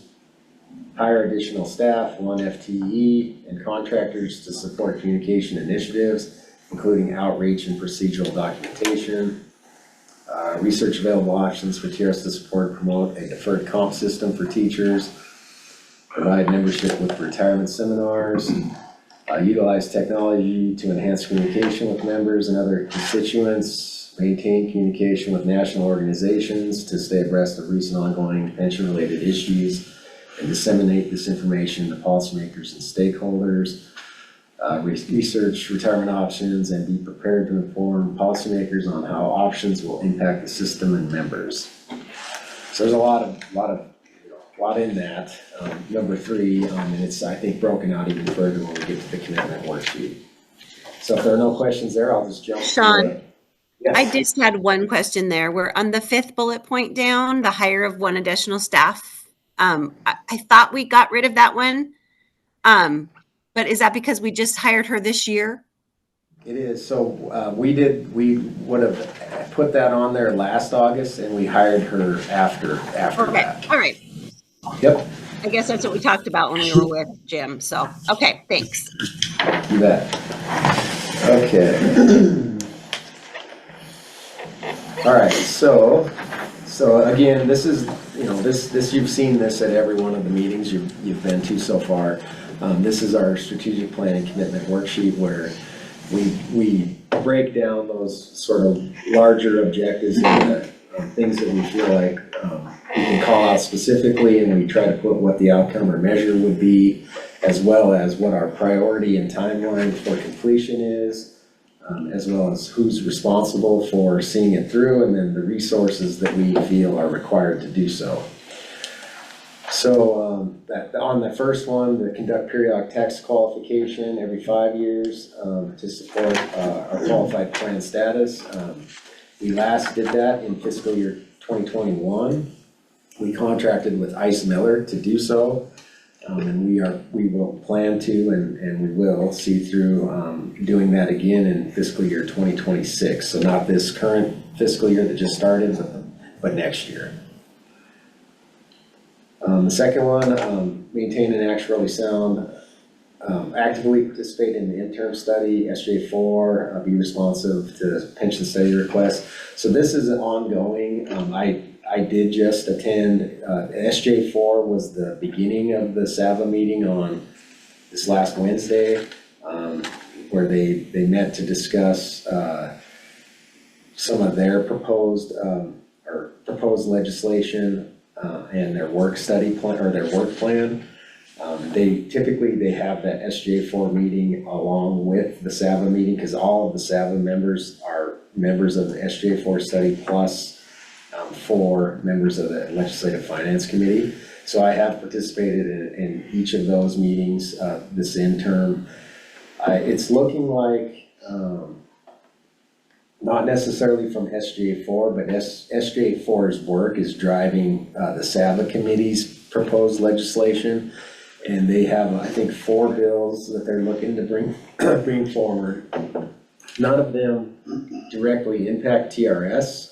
They're mostly related to a couple of fixes might not be the right word, but they're gonna modify some of the legislation that passed last session related to the public safety systems and the ADEC rate, which is the actuarial determined contribution rate, that they applied to those systems along with the layered amortization. There's a little bit of a mistake was made in which they did put a cap on how much contributions could be increased in any given year based on the actuarial analysis, but they did not put a floor on how much they could be decreased. So going into this next year, I want to say they're looking at a pretty substantial, I can't tell you the exact number, but it's a substantial decrease in contribution rates based on their current funded status. And then they're gonna be in a position where they've decreased it 3% or 3.5%. And then they knowing that the following year, the results are gonna be such that it needs to go back up by about 3%, and they're only gonna be able to raise it 0.5% per year. So it's gonna take, 6 years to get back to where you were. So I think there appears to be legislation gonna come out of SAVA to deal with that, whether they completely repeal it and just go back to a fixed rate like we have, or they're gonna actually try to fix the floor and the ceiling on, the levers on that. I don't know for sure what will happen, but that seems to be mostly what the SJ4 and SAVA committee's gonna come out of the interim with. Let's see. So then the third one here is conduct an experience study for the 5-year period ending July 1, 2025. So next year, not this current fiscal year, but the following fiscal year, we'll be busy because we'll have that tax qualification review. We'll also have an experience study.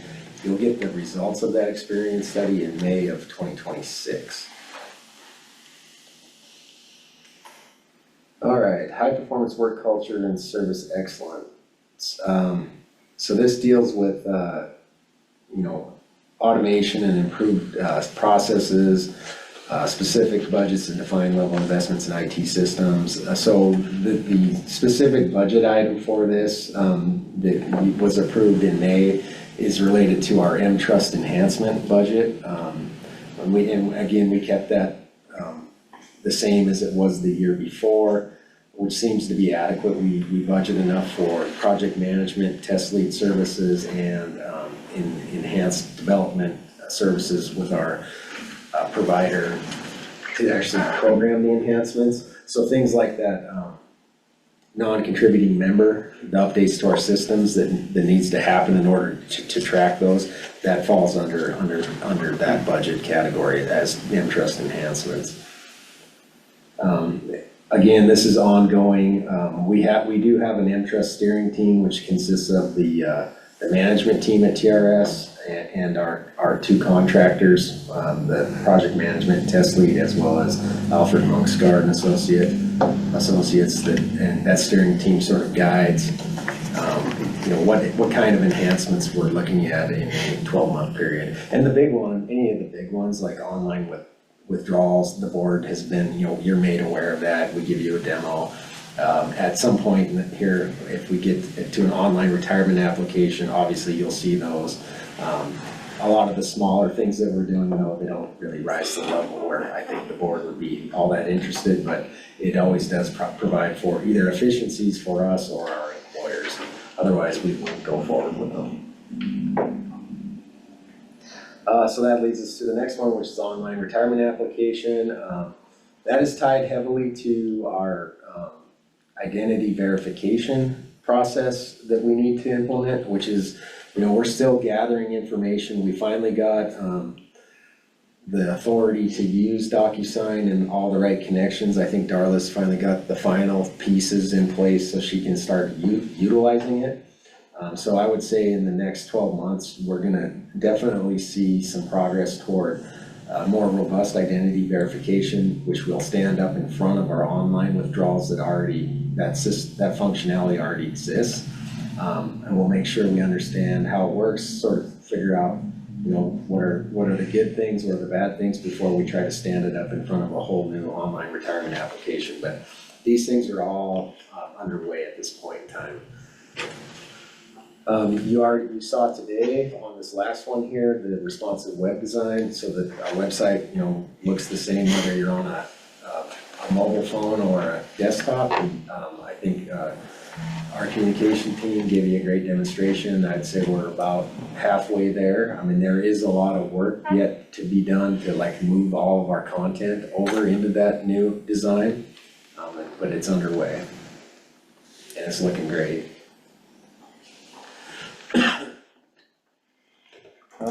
The next one has to do with online processes. Again, this online withdrawals does exist. Online beneficiary designations does exist. Some of the things we're looking at doing next would include the online retirement application. This next one is one that I don't know when we're ever going to get to this. And it's to develop procedural documentation for each team, like a desk manual. Documentation will ensure business continuity and support knowledge, transfer, succession planning. So we don't have classical, we do have them, but they're very old. They're way out of date. They're for a system that doesn't exist anymore. But classic, like a manual you would have on your desk, we don't have those. What we do have is within our system itself, we have Entrust Help, which outlines a lot of how to do things. It doesn't necessarily outline why you do them. We certainly have state statute, administrative rules, fact sheets, memos. We have all of this stuff documented, but it's in sort of a lot of different places. When we with the board talked about this having desk manuals, I think it was somewhat understood. We didn't have the capacity with only one communication person to do it. And we had talked, in order to ever get there, we probably would have to have a contractor. Now we have two communication FTE, and I think you heard from them today, their plate is already pretty full. So in order to really get this done, I think we probably would have to bring in external contractors to, job shadow and document it. And even at that, it's it's pretty complex and it's all there, but it's in a lot of different buckets, so. When we have it as ongoing, I mean, and certainly we do update our documentation we have as we go, as things change, but to come up with a brand new full-on desk manual for our benefit officers would be a pretty large undertaking. I mean, Darla, do you have anything you want to add to that? I mean, I think No, what I would add is just that the system help that he mentioned that's built into mTrust, that takes a significant amount of time as it is. And mTrust has been continually enhanced and changed and improved and tweaked. And so even some of that is out of date. And the desk procedures, the why that Sean mentioned and the how to do it in the system need to be merged somehow or complementary or, have hyperlinks between them or something. So there's a broader picture of what all needs to be done. And it would require a lot of staff time, not just me and Jennifer, but the staff themselves who do the job. So it's a big, it sounds like something you would always have, but I think every industry I've worked in, every employer I've had, maintaining that institutional knowledge in written form is always a challenge. And so it is a big task that needs to be done, but how we corral all the resources, we haven't quite figured that out yet. Sean, here's my question about that. Given the rapidly changing functionality of all IT processes, is this objective even necessary anymore? I mean, it seems like with the mTrust administrative processes that you're undergoing now, it's really a need that seemed at one time like it might be important and relevant historically, but it's kind of like Encyclopedia Britannica. It might be a functionality that's outdated. It's more about succession planning and training, I think. Just if you lost somebody really important and somebody else stepped into that role, who's gonna train them? Okay. So it would be nice to have some. Like a set of directives, these things have to be done or need to be done, I guess you would say. Here's how, and here's why. Yeah. Yeah, when this phone call comes, here's how you deal with it, because that person's not here to say, oh, when that happens, do this. They can go down and go, oh, I gotta.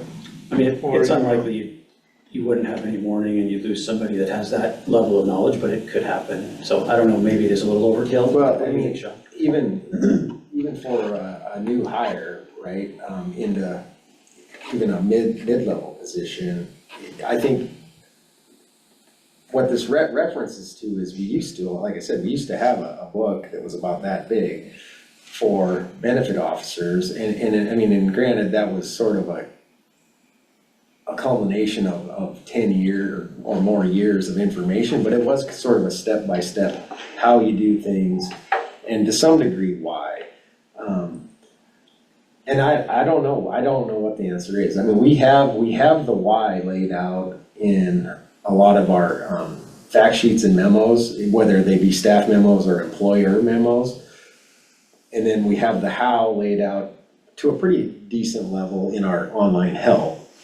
Like Darla said, some of that has, that sort of, we fall behind, we catch up, we fall behind, we catch up.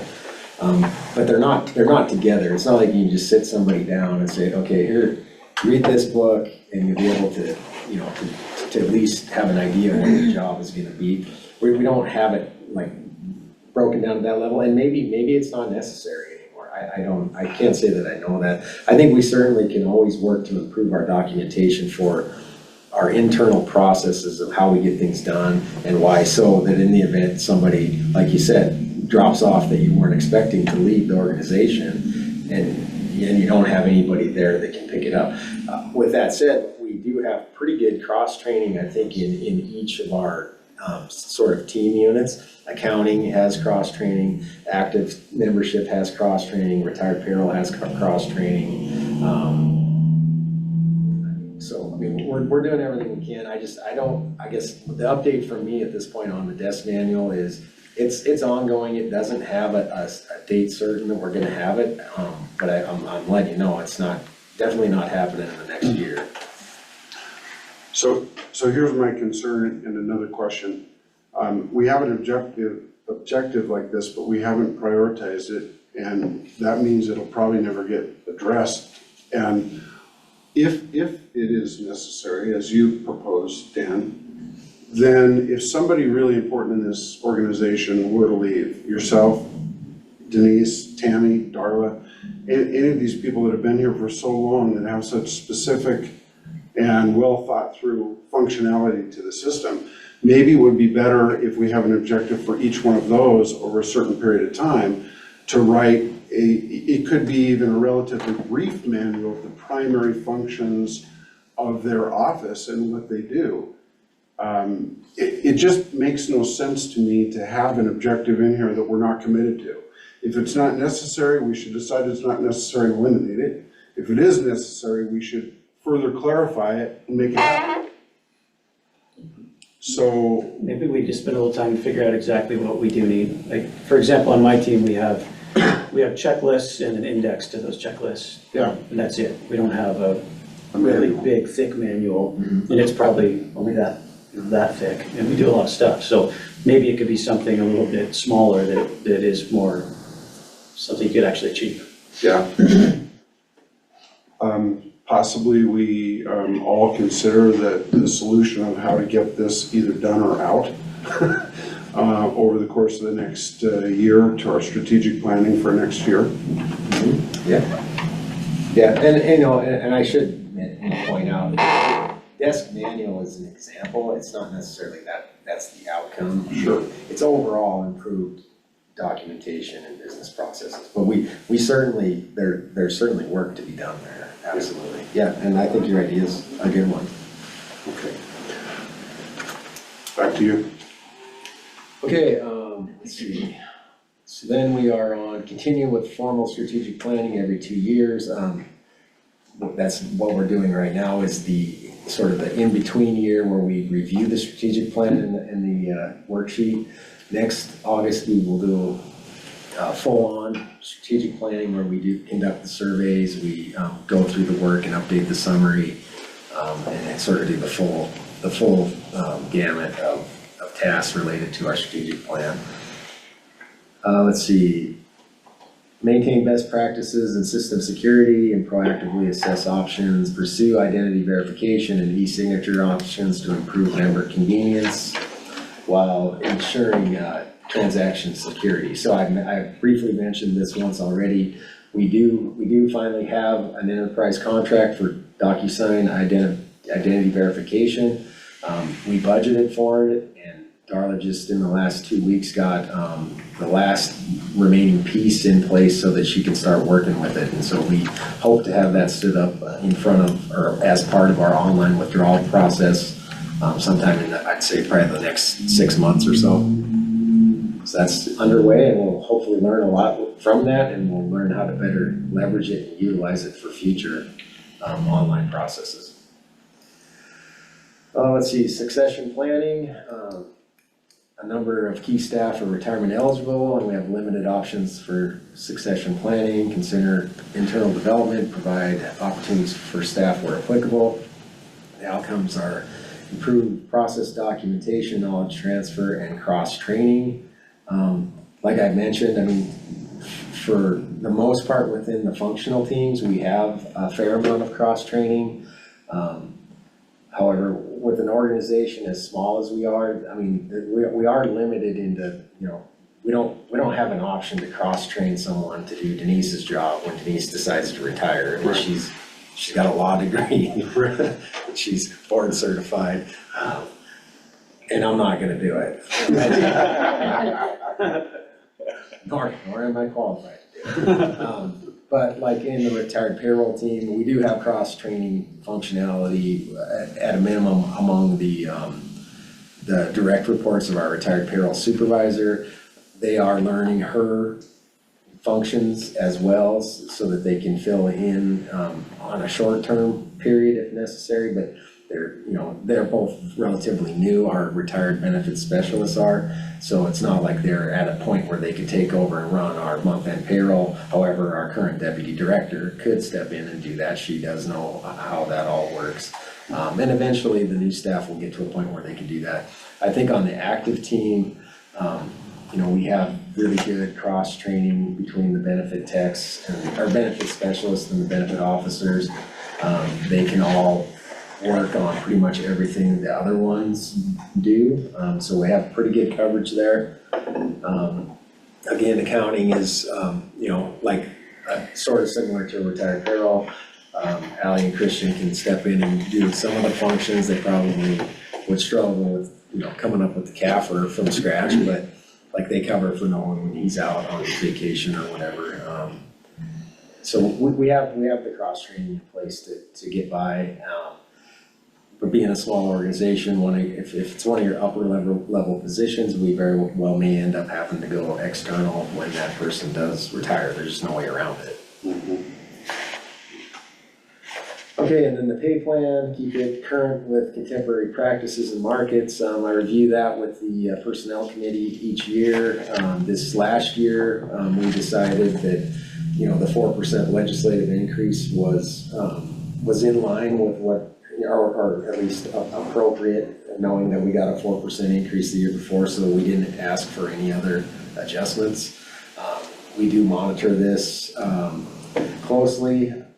I don't want to get too far in the weeds, but for many, many years, we operated under broadband pay plan 20.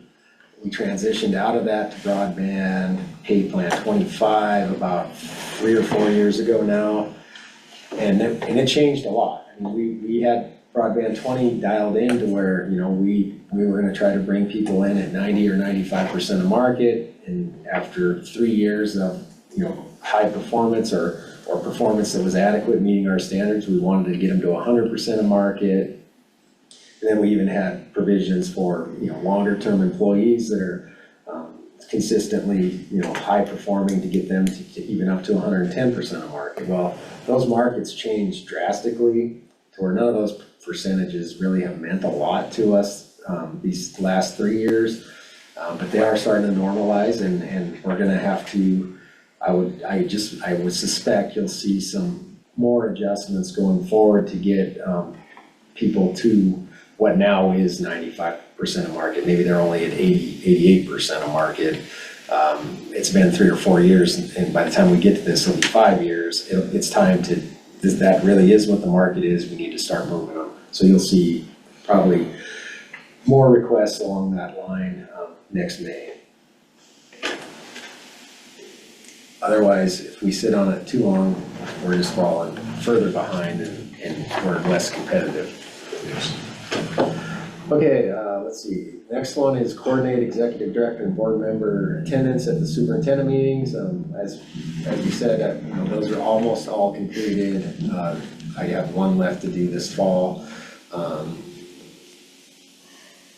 next one is external communication, including staff attendance, which we talked about. Our staff does attend the annual educator conference that MFPE puts on. We do the MASBO and SAM conferences. What does it look like at the SAM conferences? I attend a lot of those. So I actually have not attended the SAM conference. Okay. I've never been invited to attend, and it's kind of funny, like this year I was sort of wrapping up the regional meetings, and I think the last one I attended, the SAM conference, was the following week here in Helena. That's something that I could talk to Dr. Watson about, and maybe present every other year or something at the SAM conference. I think it would be good there, or maybe even a session at MCEL. I know some of your staff is busy with MFPE, and that conference is at the same time. I don't know if that's utilizing all of your staff, but MCEL is for administrators and board members, and I think it would be valuable for board members of school districts to learn a little bit about this benefit that teachers are getting, so that they're able to speak intelligently about it. Yep, that's a great idea. And sometimes those things fill up as far as the presenters go, but I think MREA would be very interested in supporting that type of training. And I know MREA has a room each session, so that might be an avenue to certainly talk with Rob, but Larry Crowder would also be a good one to touch base with. Okay. What time of year is the MCEL conference? It's the same time as the MFPE Oh, okay. conference, so it's October It's in the fall. Second week? 16, 17 and 18. 17, 18. Thank you. Okay. And it's always in Billings, isn't it? So MCEL's in Missoula this year. Oh, it is. Yeah. I don't know where MFPE, Bozeman. Bozeman? Sure. All right. We will look into that for sure. Okay, continue to promote communication with members and employers about system functions, improvements, processes, transactions, including timeline, using timeline and status-oriented system communications. So this, and the examples there kind of point to some of the things we were thinking about when we set this objective. And we did implement in M-Trust some automated letters that go out based on milestones, like your anniversary date, of when you last worked for purposes of required minimum distribution letters. So after a year let me rephrase that. Depending on when your birthday is and when your required minimum distribution age is, right? Because it could be 70 and a half. I mean, I think we're through all them at this point. And it went to 71, right? Two. Or 2, and then it's now 73, and it's going to be 75. We built into our system to look for people that are going to turn that age based on their year of birth, and we send them out a notice letting them know about the minimum required distribution requirement. And if they're still working, obviously they can ignore it for now, but at least they're aware, if I terminate employment and I already got this required minimum distribution notice, I don't want to just let my money sit there, because you'll end up paying the penalty if you don't start, receiving it relatively soon after you terminate. So that's just one example of some of the letters, the GABA letters. Each year we send out a letter to our retirees letting them know that their retirement benefits can increase by the 1.5% if they're eligible for GABA, so on and so forth. So we are building some of those communications into our system, and they are working well. What is RMD? Required minimum distribution. The IRS wants their money. Yep. Okay, continue with member surveys. So we did the last member survey in 2023, October of 2023. So just last fall, and actually we used those results quite a bit as I was testifying to the legislature and to the SJ4 committee. If you remember, it was that survey was targeted to active members. And it gave them examples of sort of how a defined benefit plan works versus how a defined contribution plan works. And what we were trying to glean from that survey is whether or not our TRS membership is in favor of their DB plan, and they appreciate their DB plan, and they like it. And the results were overwhelming that they do, in fact, understand that they're in a DB plan and they don't want it changed, at least the ones that responded to the survey. So our next survey should take place in October of 2025. Okay, promote the system as a benefit to help school district attract and retain teachers. To some degree, I mean, I do this at the school administrator meetings. I mean, I talk to them about, the importance of TRS as a recruitment and retention tool.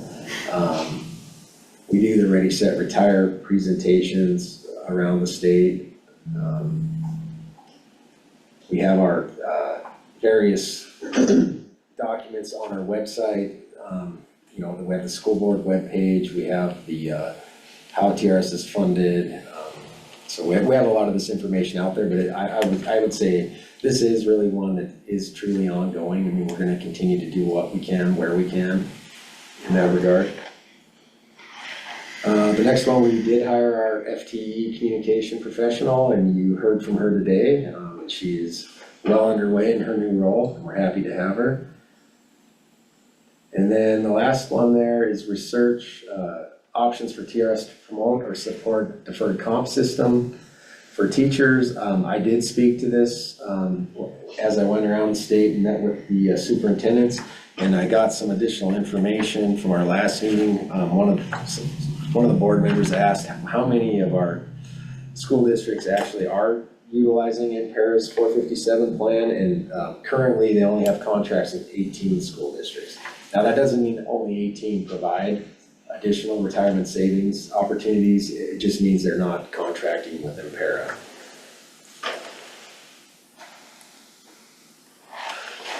So that's our current status. Certainly this is the time when the board, if you have something that you think we need to add to this, or if you think there's something we need to modify on this commitment worksheet, this is the meeting that we would normally do it, because we, then essentially we have about a year to try to get something done before we go through this process, basically from scratch again. Did you want to add MCEL to that second communication and outreach? Yep. I can certainly do that, and I'll update it, and it'll show up in red font at our next meeting. I made note of it here in my board packet. Any other suggestions, questions? I just wanted to remind the board that this is how also that we evaluate Sean.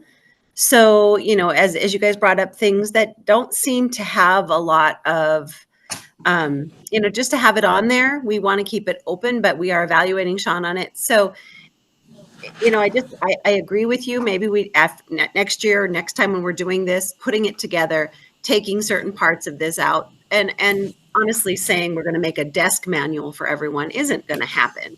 So let's be more specific in those types of things. And I know the reasons we put those things in. We've always been concerned about turnover, but honestly, we haven't had a lot of it yet, and we do need to plan for that. So when we got Sean, we were worried, and he did a great job. So things do turn out, but we do have a lot of people ready for retirement now. So it needs to be thought about, but I think it needs to be more updated. I agree. Thank you for those comments. And I will point out on that same note that on page 52, when we were discussing the high performance work culture and service and developing the procedural documentation for each team, that really ties into 3 objectives down, the succession planning. Those could potentially be combined into one element. I made the same note. Yeah, good, okay. So we can certainly think about that and make some adjustments. Great. Yep. Any other commentary or questions? Okay, seeing none, this is an opportunity for the public to comment as well. Any public commentary? Okay, seeing none there, let's move on to number 9, administrative business. And first up, and you now have the floor, Mr. Trost, for an investment report. Okay. Oh, wait. We gotta go to Executive director. Yeah, we gotta go. Oh, got ahead of myself. Number 8, executive director's report. Director Graham. Thank you, Vice Chair Chamberlain. Give me 1 second here so I can get the screen. Oh, I don't want that. I want this. I was so excited for the investment. Aren't we all? Can't wait. Okay, so, Mr. Vice Chair, members of the board, I think I've talked about this a few different times as we've gone through the meeting today. We did just meet, the SAFA committee did just meet on July 31st. I did go up there and present our legislative concepts. They were approved for pre-session drafting, so Denise and I will work with Ms. Powers, Legislative Service Division staff member, to get our legislation drafted. You'll see the actual bill drafts at your October meeting, at which point we will put it to you for a vote to approve our proposed legislation, and then will be the things we talked about earlier today. On an operations standpoint, we have had a few vacancies since our May meeting. and we successfully filled a couple of those positions. So Stephanie Reynolds was selected as our new imaging technician. The vacancy that she filled was created when our previous image tech decided to relocate to Minnesota to be with his family, so there wasn't a whole lot we could do about that. But we are happy to have Stephanie on board. In our retired payroll team, we did have a vacancy created when our previous tech retired from state government. It was a little bit unexpected. We sort of got notice, we basically got a normal 2-week notice, but she didn't leave to go to work at another agency. She retired from state government. And so we advertised for that position, and we actually had an internal candidate that was our successful in attaining that job, and that was Tina West. She's our current admin assistant that works at the front desk and brings our treats to every meeting. She was our successful candidate, and she will start her new role as soon as we hire a new administrative assistant, which just closed late last week. And so I started reviewing job applications for that yesterday. So that hopefully will be all settled by the time we get to our October meeting. Beyond that, we don't have any notification of any pending retirements coming up this next year that I'm aware of at this point in time, and hopefully we can keep everyone else together. That's the executive director's update. Happy to field questions. Any questions? Thank you, Director Graham. Any public comment? No? Okay, seeing none, now you may have the floor, Mr. Trost. Okay, the moment you've all been waiting for. I met with the Board of Investments last May, and it was just a one-day meeting this time. Went over a few things in detail. We renewed our contract with our third-party investment consultant, RVK is the name of the company, and it's almost 10 years, I think, that we've been working with RVK. We're gonna do an RFP next year, but there are, I guess, very few folks that do exactly what they do for independent, or I should say, public entities like BOI. So, they may in fact get it again on the RFP, but we decided it's time to put one out there. It's been a while since we've done that, just to make sure what we're paying is right, and maybe there are other options out there to look at. We looked at our budget for operations, and we were under on pretty much every category, so that was looking really good. RVK actually presented a fee analysis with regard to our investment managers, and things look really good there. As always, we are in better shape than our peers for the most part across the board. I guess the one area where our fees might be a little bit higher is we do a little bit more in private investments than some of the other peers, so that brings our average up just a little bit. But when you look at it category by category, we're better across the board. We had a good presentation from the real estate group, and that makes up, I think, 9% and some change of our portfolio allocation. Still probably some pain left in the office area. That is, let's see, I think it's 12% of the 9%, so it's about 1% of our total allocation in the office space.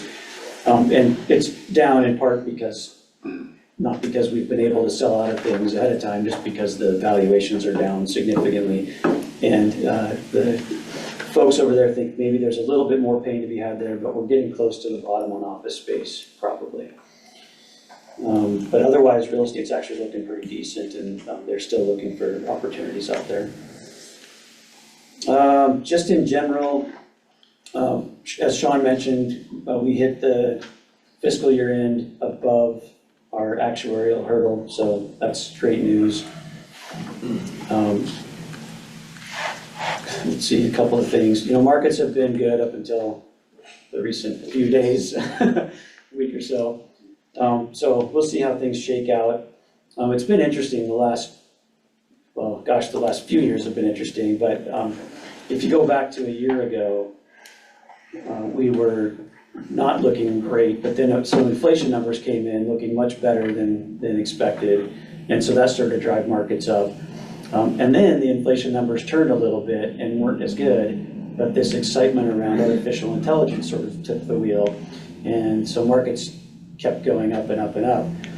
But really, if you look at the numbers, it was a very small handful of mega cap tech that was driving returns for most of the year. And that has since turned a little bit. And we looked a few weeks ago, we saw small cap and some of the other companies within the S&P 500 sort of coming up as those were coming down, so we were hanging in there okay.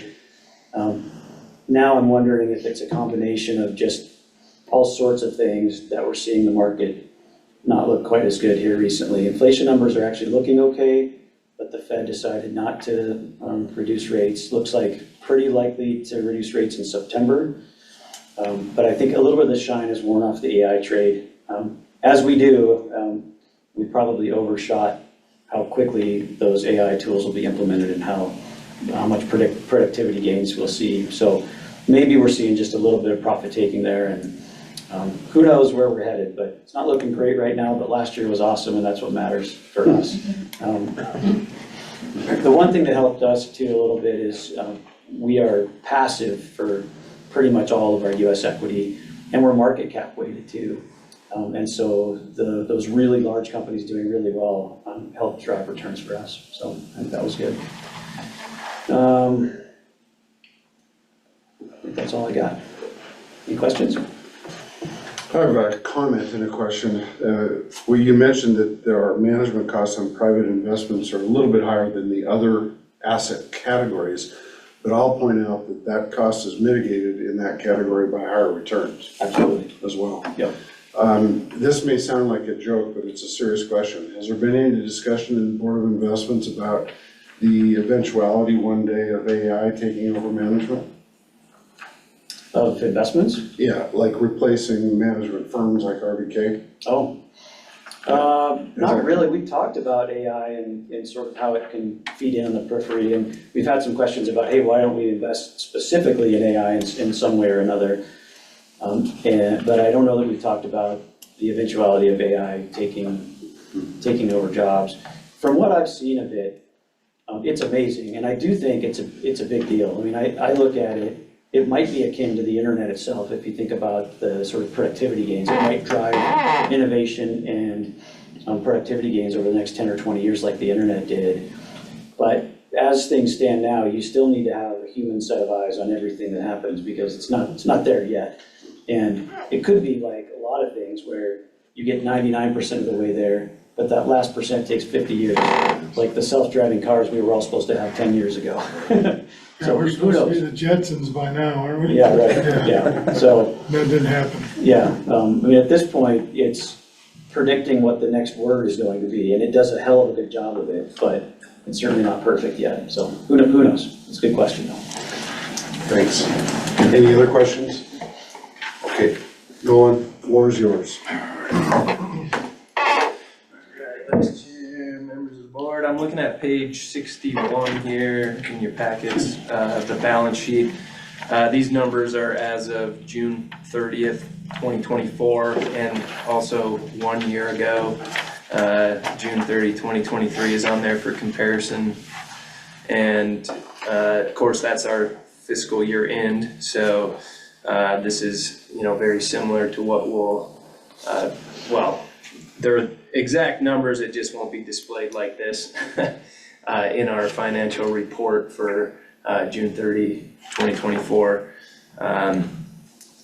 So our total investments are up, you can see there about 360 million from June 30, 2023, which is, pretty much drives our total assets there also up by, roughly the same amount. There's really nothing else that really jumps out at you. The intangible assets there, you can see we did fully amortize the phase 2 of the M-Trust project in fiscal year 2024. I think it happened in last November. So those, you won't see, that's fully amortized now, so you won't see that asset on there, going forward. You can see, I mean, and I guess maybe Member Trost could speak to this a little bit, but one of the things that jumps out is just the lending, securities lending was significantly higher this year than last year, and I guess that just means we're more active in that category. That should be ongoing. We have a different contract with the provider of our passive investments in US stocks. And so instead of them getting the revenue and benefits of the securities lending, now we get the benefit of that. So that should be ongoing. Okay. And that does, you'll see, later on in the financials that, it does, there is some revenue gain there on the lending securities activity, but really on the balance sheet, it has to be shown, there's the lending security collateral up in the assets, and it's the exact same amount down in the on the liability side. So really it's just kind of a wash there. Any questions on anything on the balance sheet? Moving on to the fund balance statement, this kind of shows some of our our revenue and our expenses a little more broken out. Obviously our benefit payments always go up, but our investment revenue was driving the vast majority. I mean, there's not really much difference in our contributions, continue to go up as just overall payroll for our employers goes up. We no longer will see, I guess we did have a 0.1% employer contribution rate increase in fiscal year 24, but we will no longer see that going forward because that 10-year uptick has fully come to fruition. So we won't see that in fiscal year 25. The contribution rates will stay the same unless, at least under current law. But you'll continue to see those contributions likely go up just because of payrolls going up, of course. So yeah, our total expenses very similar. Obviously, the biggest driver of that is our benefit payments. We did have a little bit higher withdrawals and just admin expenses, but nothing significant there. So we ended up with a revenue over expenses of about $230 million this year. And on the last page is just kind of our investment revenue by source and our expenses kind of by source, and so you can kind of see those in comparison. Obviously the appreciation and securities gains are big drivers. We did have a slight increase in our investment expenses, investment expense that we pay out. That likely was because of we have $5.1 billion that they're managing now, so obviously just the more money you have under management, those fees are gonna go up slightly. So any questions on any of the financials? Unless anything changes, and the only things that could change are, the state accounting bureau could make previous year adjustments, if they catch something that they entered, incorrectly. These numbers would likely not change for the financial report, but they do find some mistakes and prior period adjustments, at times, so. Nolan, can I add a comment to that, just for everybody's benefit and perspective? When you show $30.945 million of administrative investment on $5+ billion, that comes up to something less than 0.6%. Exactly, yep. Yeah. Seems like a big number, but by Yeah. contrast. yeah, and whatever they're doing, you know, they earn, what was it, 9.06% this year, so it's get what you pay for, it's like anything else. I Page have a 60. question, Mr. Chair. Yes, I noticed that repairs and, what was it, repairs and maintenance are parts of our equipment falling apart? Should we be buying new? What's going on there? You know, I'd have to check into, I mean, I'm sure I'd have to check into what we charge to that particular category. I mean, did we do the cubicles in fiscal year '24? We did. Yeah, that was I don't know where which code you put them in, but. Yeah, that was, I mean, that would probably likely where we would have put that in. Okay. So I mean, I could get you the breakdown of that, Member Brown, but I don't have that off the top of my head. I mean, it was an increase from previous years. John can just text me or whatever. Thank you. thank you, Member Brown. Yeah, and you can see, I mean, We'll get to the next. the biggest driver of this decrease, but there was a decrease in overall admin expenses, but the biggest driver that was that, you know, amortization expense coming down significantly. And so overall, I mean, we did have the 4% increase for, you know, personal services, the legislative increase. So that was a big driver, and that was just 4% for certain individuals, and is actually $1.50 for, you know, some of the lower paid. So really, it actually amounted to more like 5 or 6%, you know. Yeah, up to 9% for our lowest level employees. Yeah.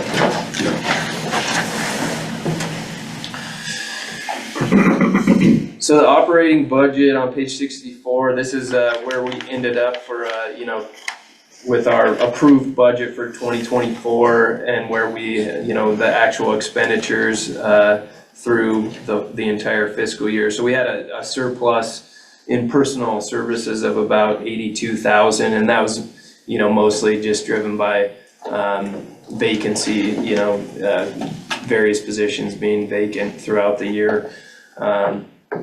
The operating expense the operating surplus of 125,000. So our, you know, kind of our true surplus ended up being right around 200,000 for the year.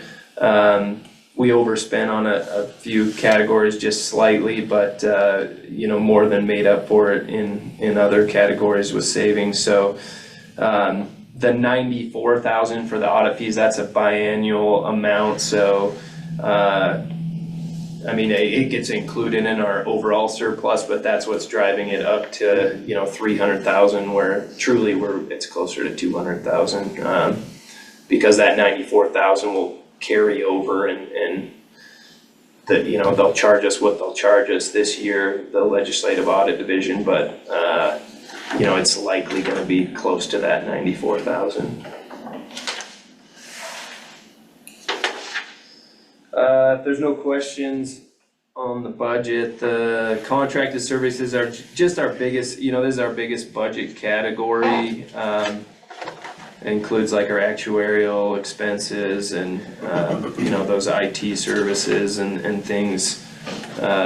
And you can see that, I mean, we did have $113,000 surplus in that category, and most of that was driven, we actually had zero the first time since I've been here, in the 10 years I've been here, that the legal fees we've actually did not spend anything for legal fees.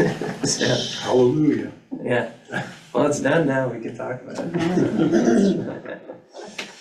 And then also the IT, you know, like Sean mentioned, we budget for upgrades to M-Trust, and we just, you know, we had some pretty significant savings there in that category also, which that kind of made up for most of that $113,000 surplus, was the savings in those two particular categories, so. And we did have one delinquent agency that could not get their June report into teachers' retirement system before the fiscal year closed.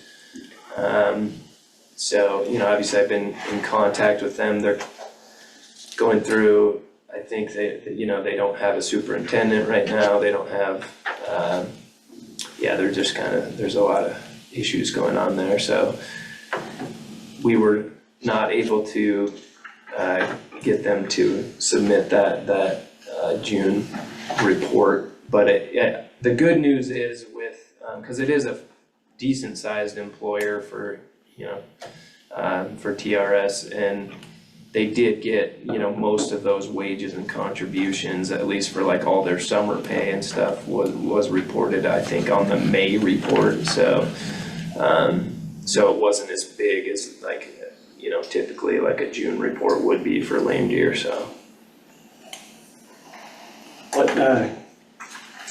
What's our statutory percent of benefits paid max budget? You remind me, is that 1.5? 1.5%. So we're almost exactly at half. Yeah. And have been consistently for the past decade. Yeah, minus the big interest expenses here and there. Yeah. That's all I have, unless there's any questions. Any questions? Opportunity for the public to comment? No? Just on that one? No, we'll go on. Not yet. Okay. So, we now have the customer service workshop with Darla.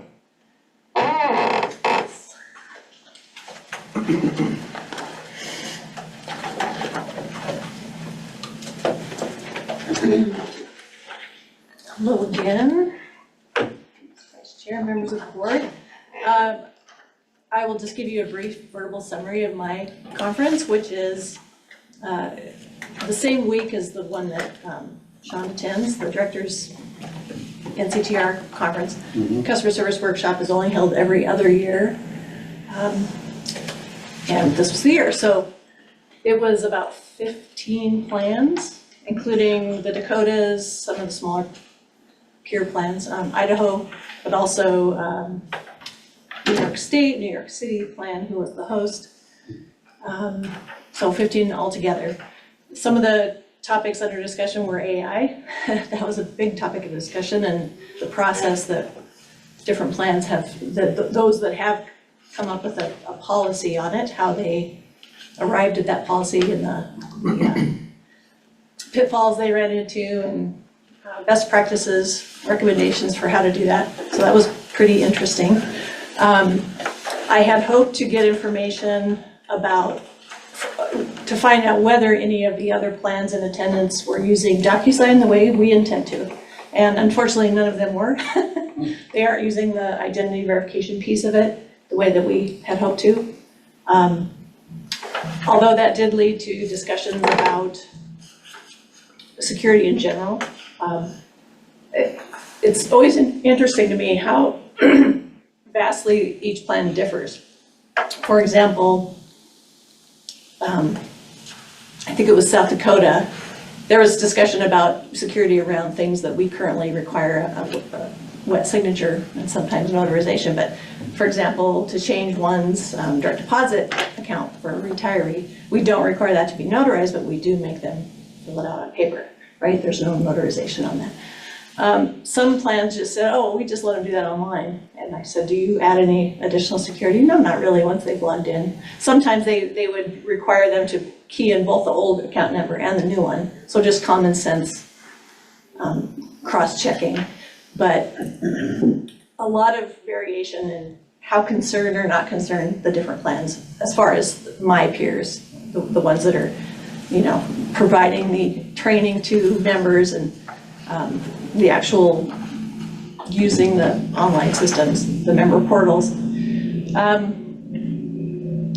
There was some skepticism on the fact that we still rely on notarization a lot. A couple of other plans, well, those could be fraudulent too. I said, well, yeah, we realize that.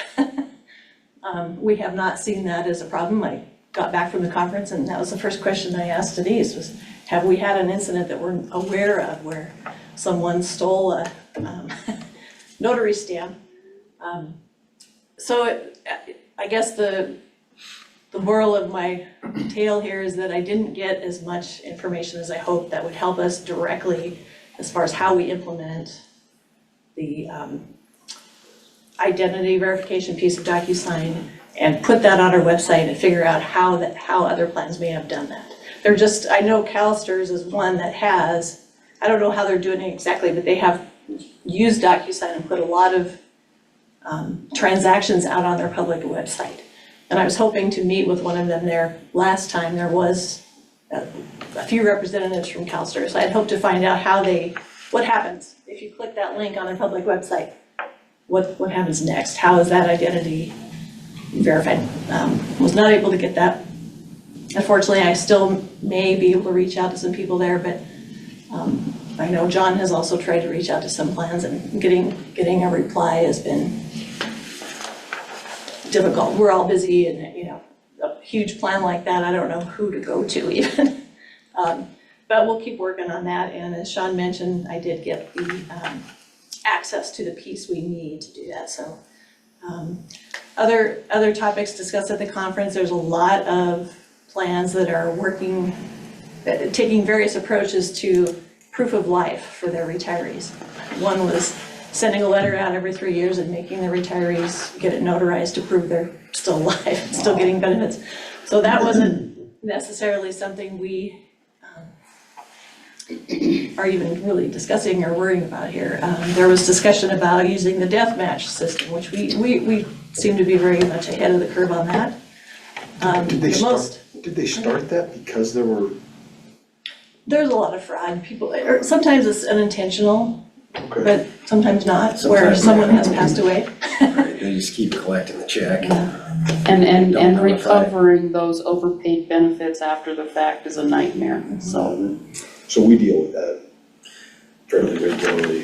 We deal with it, I mean, I wouldn't say that we run into anything that's fraudulent, but we may not be notified right away, and our death service audit doesn't catch it right away for whatever reason. And so we have to recoup benefits that were overpaid, and we have actually have a pretty high success rate in getting those repaid to the system. That was one thing that really, no, you're exactly right. That's one thing that really stood out to me at the conference, was how little our plan has problems with that. I mean, we all run into it, and like I said, a lot of it's not intentional. But there was a good presentation from my peer in the Idaho plan. Their legislature will not allow them to contract with a vendor that provides a better service if the price is higher. It's purely the cheapest bid wins, and so they're using a different solution than we do that's missed a lot of cases. So they actually had 3 case examples, one of which was, so they couldn't check Idaho vital records, but if someone's moved out of state, they have a really difficult time following them. And so they had an example of a very elderly couple that had moved here to Montana. The member had passed away, the wife had continued to get his checks because she didn't know any better, she didn't know any different, so she just kept getting them. And then, so that was one of the things. The other 2 cases he talked about were purely fraudulent, like a very elaborate attempt to conceal someone's death and pretend that they were the member and things like that. So that was a lot of the discussion, was proof of life and that kind of thing. I mentioned earlier I had brought up the heavy lift involved in making sure websites are fully compliant with ADA requirements, and I got a lot of blank stares on that. In fact, the Idaho guy was the only other one in the room that seemed to be as worried as I was about how we're gonna make sure we're fully compliant. And just to correct myself, I had mentioned earlier that the deadline was April of 2027, which is what we had been told by our coordinator that works for Department of Administration, but apparently it's really 26. So we have more work to do and fewer months to do it. So, but I think that was, security is always a huge topic at that conference, and how we manage that from a communications, member outreach perspective. One of the plans talked a lot about just engaging members, but it was more about making little fun videos and having a chat thing. And, it wasn't so much about offering secure online services, which is really what I was most interested in finding out at the conference. But it's always a great conference, and New York City, I'd never been there before, so that was fascinating. It was a good time. I think it's always valuable to me, so I appreciate the opportunity to have gone. Any questions? Just a quick one. Your questions about DocuSign, are they more technical in nature or more about how it's used? They're both. Both. It's the nuts and bolts, how do you make it work? Because there's a lot of workflow and kind of setting it up in your organization. Is it more than just signing a form? Yes, Okay. very much more. Okay. Good question though. So right now, I'm the one that would set up, I would create the template. Everything is based on a PDF template from some document. And then you have to decide who can see that, what's the order of delivery of that, when it comes back, who does it go to? So Who signs first? Davidson now, we are probably 80% of our documents are DocuSign eligible. And it took a long, long time, and it got hung up in legal, I think is what happened for like a year or two on some of those forms. So I think there is a process there. Right, so, and then we also want to make sure that we put enough friction to discourage fraud. Sure. But not so much that people don't want to do it. So for example, just to give you a quick, we've discussed about like the online withdrawals. If the amount being withdrawn, if it's a substitute teacher who taught a little bit, and accrued $150 of contributions in the system, the IRS allows us to not allow rollovers and not go through that if it's less than $200. So we've discussed we could carve those out for ID verification. We just say if it's less than $200, we won't bother doing this whole take a picture of your ID and upload it. But I was hoping to find out not only the best practices on how to set it up within the system for all that routing and who has access and what level of ID verification can each staff person ask for, when is it required. I was also hoping to find out how well it works. What's the failure rate? If someone takes a picture of their ID and uploads it, then there's some checking that goes on against to make sure it's clearly not been photoshopped and that kind of thing. What's the failure rate of that? I was hoping that I would hear stories of other people who have tried it and failed. I did hear kind of similar pain points for those types of plans that are doing. Oklahoma was one of them. They're doing a lot of the knowledge-based authentication that we talked about, that we've probably all encountered. I know my husband can't pass those. He doesn't remember what address we lived at in 1993, so he fails on that a lot. And the Oklahoma plan had a lot of trouble with just it creating too much friction, and they didn't have enough data in their own system. So then they have to call anyways, and it takes all the Exactly. efficiency out. Okay. Right, so that's the kind of thing that's still sort of a gray cloud to me. Okay. And we won't be, I think we will have as always, because we're small, we'll have a simpler path. We don't have a whole call center we've got to deal with here that has to be trained and given access. It's really just our existing staff, so. Yeah. Okay, But thanks. anyway, still a good conference, so appreciate it. Thank you, Darla. Okay, moving on to the NCTR Directors Meeting Report. Director Graham. Thank you, Mr. Vice Chair, members of the board. I'd like to thank the board for sending me to the NCTR Directors Conference. Like Darla said, it was held in New York City. The New York City Teachers Retirement System actually hosted the meeting. And like her, I had never been to New York, so it was neat to see. I didn't leave anything there, so I don't have to go back anytime soon. But it was cool to see it. One of probably the most valuable things about that meeting every year is we do a executive director roundtable, and there were 28 directors in attendance from various systems across the nation, and you get to hear, what are the challenges they're facing, what sort of new legislative changes have they had, kind of what's going on in each state. And so it's always insightful for me to see that, they we all deal with the same issues. Working retirees is an issue pretty much everywhere across the nation, and there's various ways that different plans are dealing with them. I would say our approach where we get employer contributions and they're allowed to earn 49% of their AFC is kind of in the middle. I mean, some states don't allow any return to work for retirees. Some states don't, they let you do whatever you want. I mean, it's kind of all over the board. I would say we land somewhere in the middle. More and more states though are starting to charge employer contributions for those folks that are working as retired members. Where, when I first started going to this meeting 10 years ago, we were one of the only states that were charging employer contributions. So I think they're recognizing like this is a phenomenon that's going to continue. They are taking the place of what otherwise would be active members, so they are starting to charge them. In Minnesota, Jay Stoffel's the director at Minnesota Teachers, and he's kind of a character anyway, but he says they have full-on tier warfare going on in Minnesota. They have various tiers of membership, and those newer tiers, their benefit is nowhere near as good of a benefit as the older tiers. And he says, I mean, they have groups of members that have sort of, they've banded together and they're causing all sorts of problems in the press and at, legislative committees and different things because they're all fighting a little bit for different things. It's really truly has divided their membership and he flat calls it tier warfare. So he gets to deal with that. I'm glad we don't have that problem here, at least not yet. Otherwise, I mean, I'm not gonna go through every state, certainly.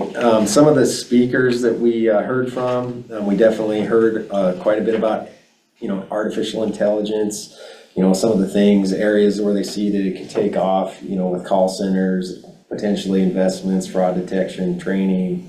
Some of the statistics they gave us was that 55% of all of the employees, they did like kind of not any industry specific, just in general employee study. About half of them admit that they use AI without authorization. 14% of IT staff also admit that they use AI without authorization at their specific job. And this isn't pension specific, this is just in general. Almost 70% are not trained on safe use of AI. One example they gave was a board secretary who was using Grammarly to write board minutes. And of course, like our board, sometimes we have closed sessions of the meeting and I think Grammarly was keeping track of all that stuff. And, I don't know that it was a breach, but, it was an example given that, this is the kind of thing that can happen. So they talked about AI policies, and John and I have talked about this, since I got back. We don't currently have an AI policy per se. One is in the works for the state of Montana as a whole that we're gonna fall under. The last time we talked about this a couple weeks ago, it currently is not stood up in existence, is it? Or is it now? No, there's still a lot of discussion going on about that. I don't think we have a formal policy draft or published by the state. Yeah, but our state computers, I mean, and John can correct me if I'm wrong, on our side of the firewall, I mean, our staff can't install anything that would run AI. You certainly could from your own phone or your own device, but I mean, on the network, I don't think don't they have all of that blocked right currently? Yeah, actively blocking artificial intelligence. Currently, Microsoft's AI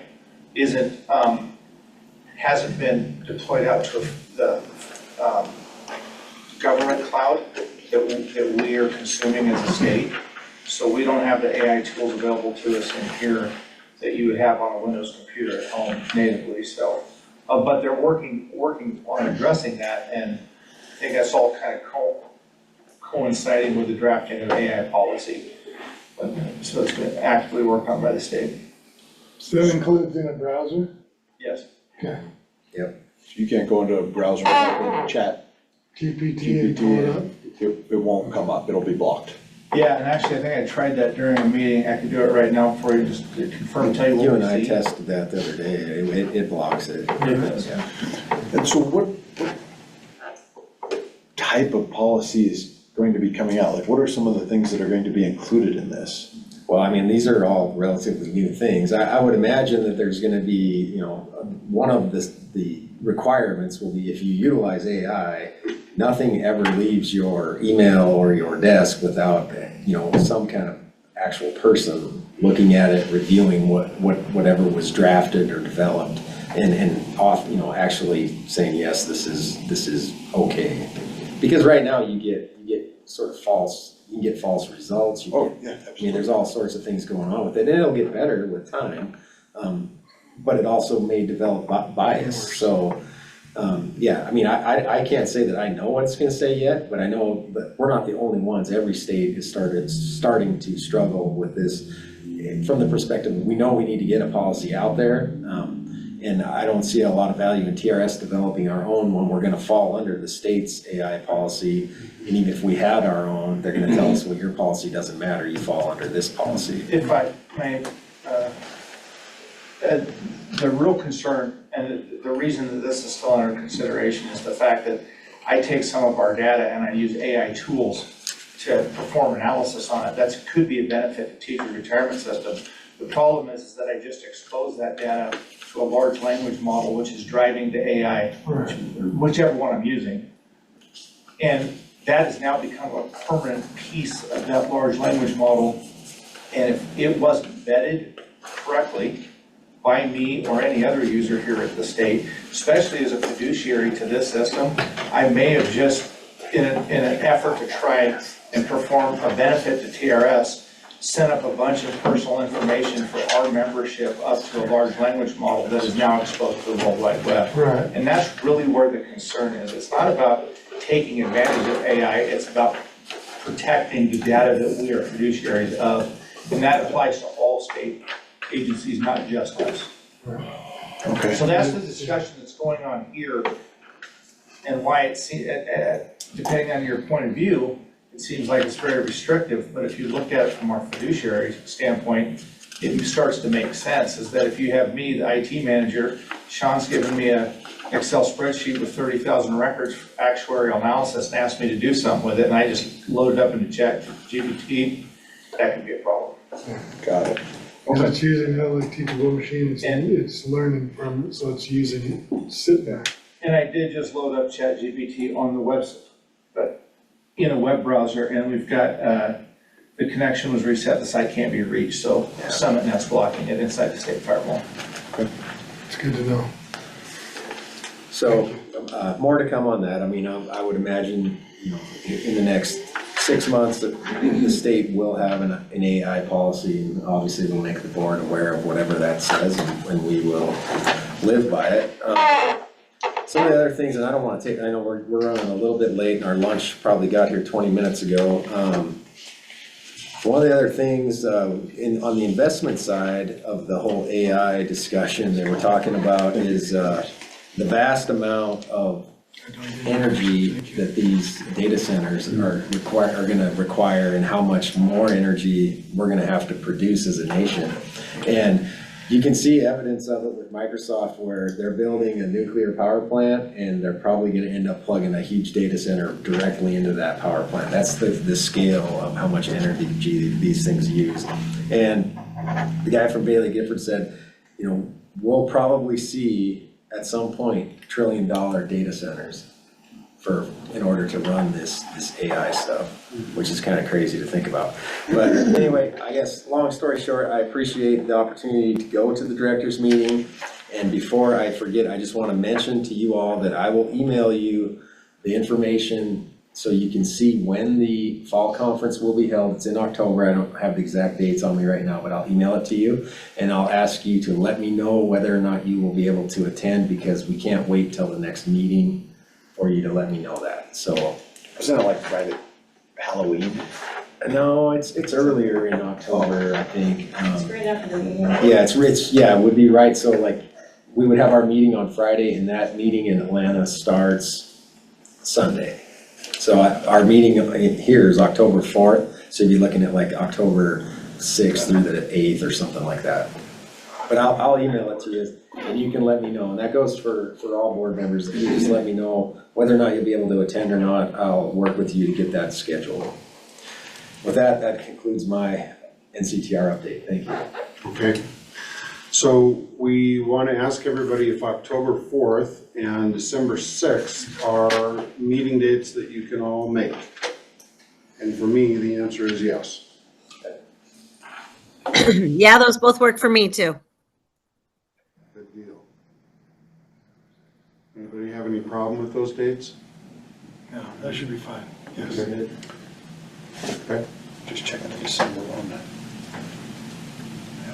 I think the Grizzlies play on the 5th, but I can make it. Okay, so that's all good. And one more opportunity for public comment. I'll just give you some. For those of you who don't know me, I'm Kim Popham with MFPE. And I wanted to say thank you for all of your work to support our members who are both retired members and looking at retirement.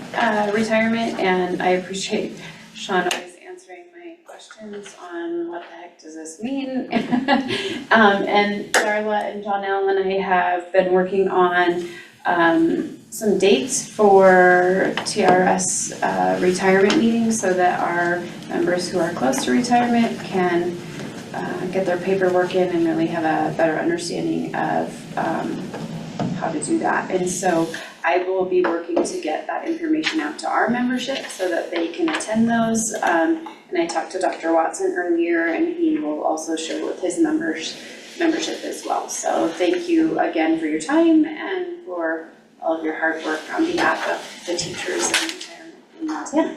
Thank you for your comment. Sure. Okay, well, we need to have a motion to adjourn. So move. And I'll second it. Second, All those in favor say aye. aye. All those opposed? Okay, meeting is adjourned.